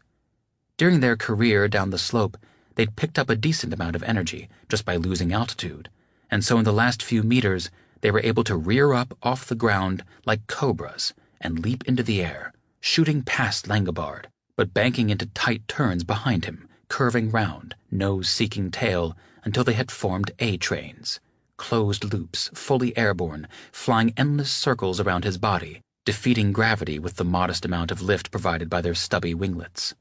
He gave them greater speed by the simple expedient of pawing at them from time to time, but they also drew energy from a field being generated by a power plant on his back. Perhaps a third of the flinks had failed to find their way into chains sufficiently long to form A trains, and so a few shorter segments found his ankles and spiraled up his legs like snakes climbing trees. There were also some singletons who had not been able to join even a short chain. These found their way to him and climbed as high as they could, competing noisily for perching space on his shoulders. As Bard now moved across space, he looked like a combination of Da Vinci's Vitruvian Man, inscribed within a system of circles, and early depictions of the atom, surrounded by an array of circular orbitals. Each A-train sang a different note as its flinks sawed through the air, the pitch rising as it absorbed energy and built velocity. He and Belid were moving to join forces, both edging closer to the diggers as their defenses came online. A single exploratory shaft, fired at a high arc by the foremost of the archers, plunged toward Langobard, but was casually flicked out of the way by a momentary deflection of an A-train. It was nothing Ty hadn't seen before, but it was nonetheless distracting. Forcing himself to attend to things nearer and more pressing, he saw that a warrior had advanced to Doc, who was lying on his side struggling feebly, and raised his lance as if to strike him dead with a single downward thrust. But he had paused. Perhaps he only intended to create a threat. Perhaps he was gobsmacked by what had just happened with the ambot swarms. Ty was dragging the old digger back toward Ariane and Cath-2 and Einstein, who had prudently flattened themselves behind a brow in the slope that afforded some minimal protection against direct arrow shots, though none against plunging shafts. The next time he turned around to look downhill, Bard and Belid had vanished, and the only clue as to where they had concealed themselves came from the movements of a few straggler ambots striving to catch up with them. Part of him felt let down that they had not advanced in force and simply destroyed the diggers. A better part of him understood that they were too smart and too professional for that. They would find cover, hang back, observe, and wait for cooler heads to prevail. Ariane was darting back down the hill. She picked up Ty's catapult from the rock where he had set it down. Good. Excited sentries, posted up in the rocks that flanked the valley, were hollering news of Bard's and Belid's movements in the diggers' oddly biblical phrasings. It sounded as though the Teclan and the Neoander were moving rapidly to high ground. One of the sentries blurted out a sharp cry and went silent. This distracted all the other diggers for a few moments. Ariane ran uphill a little past Ty, dropped to a knee, and pressed the muzzle of Ty's catapult against the back of the neck of the woman who had killed Memi. This woman had collected herself to a seated position on the ground and had been holding one hand over the eye that Ty had earlier poked. Ariane's gesture was a curious one, recognizable from pre-Zero filmed entertainment as the sort of thing you would do with the sort of firearm that projected dumb lead bullets at high speed. It made less sense with a catapult. But as nonverbal communication with the diggers, it worked. 300 meters downhill of the glider, Ariane was saying, presumably to the same imaginary friend she had addressed a little earlier. Then to the woman, "Get up. One way or another, your mind is about to get blown." Ty heard himself let out a little snort of suppressed laughter. Apparently the part of the brain that identified things as funny kept running as a background process, even when its contributions were useless. The way Ariane was moving, the things she was saying, were so out of character for her that Ty's higher brain didn't know what to make of it. In the meantime, he was chuckling, as if watching some sort of comedy sketch. The woman got her feet under her. Ariane grabbed her by the hood of her parka and pulled her fully upright, then began marching her down the hill with the cat's muzzle pressed against the side of her head. Ty stood there and watched her go by. "Ariane," he said, "what are you doing?" "You don't seem to realize," she said, "that this changes everything." She let the catapult drop away from the woman's head for a moment, then swung it up and aimed it at Ty. It gave off the characteristic whang of an ambot being shot out of its muzzle, and then she put it back against the woman's head. Ty felt the impact like a punch in the rib cage and recoiled from it instinctively. But even before he could recover from that, the ambot had entrenched itself in his clothes, extruded a couple of needle-sharp probes into his side, and begun jamming his nervous system. Having been hit by these before, he knew that the best he could hope for was to strike the ground with something other than his face, so he released his grip on the shovel handle and on the old digger, and went down. Had he been able to speak, he'd have told Cath too not to worry about him, to do something about Ariane, but his teeth were banging together too hard to form words, and it was all he could do to keep his breathing muscles working. The old man staggered away, fell to his knees, and found the shovel handle on the ground right in front of him. He grabbed it with one hand, planted it, grabbed it with the other, and used it to lever himself back up. He advanced on Ty, who was just lying on the ground in spasms.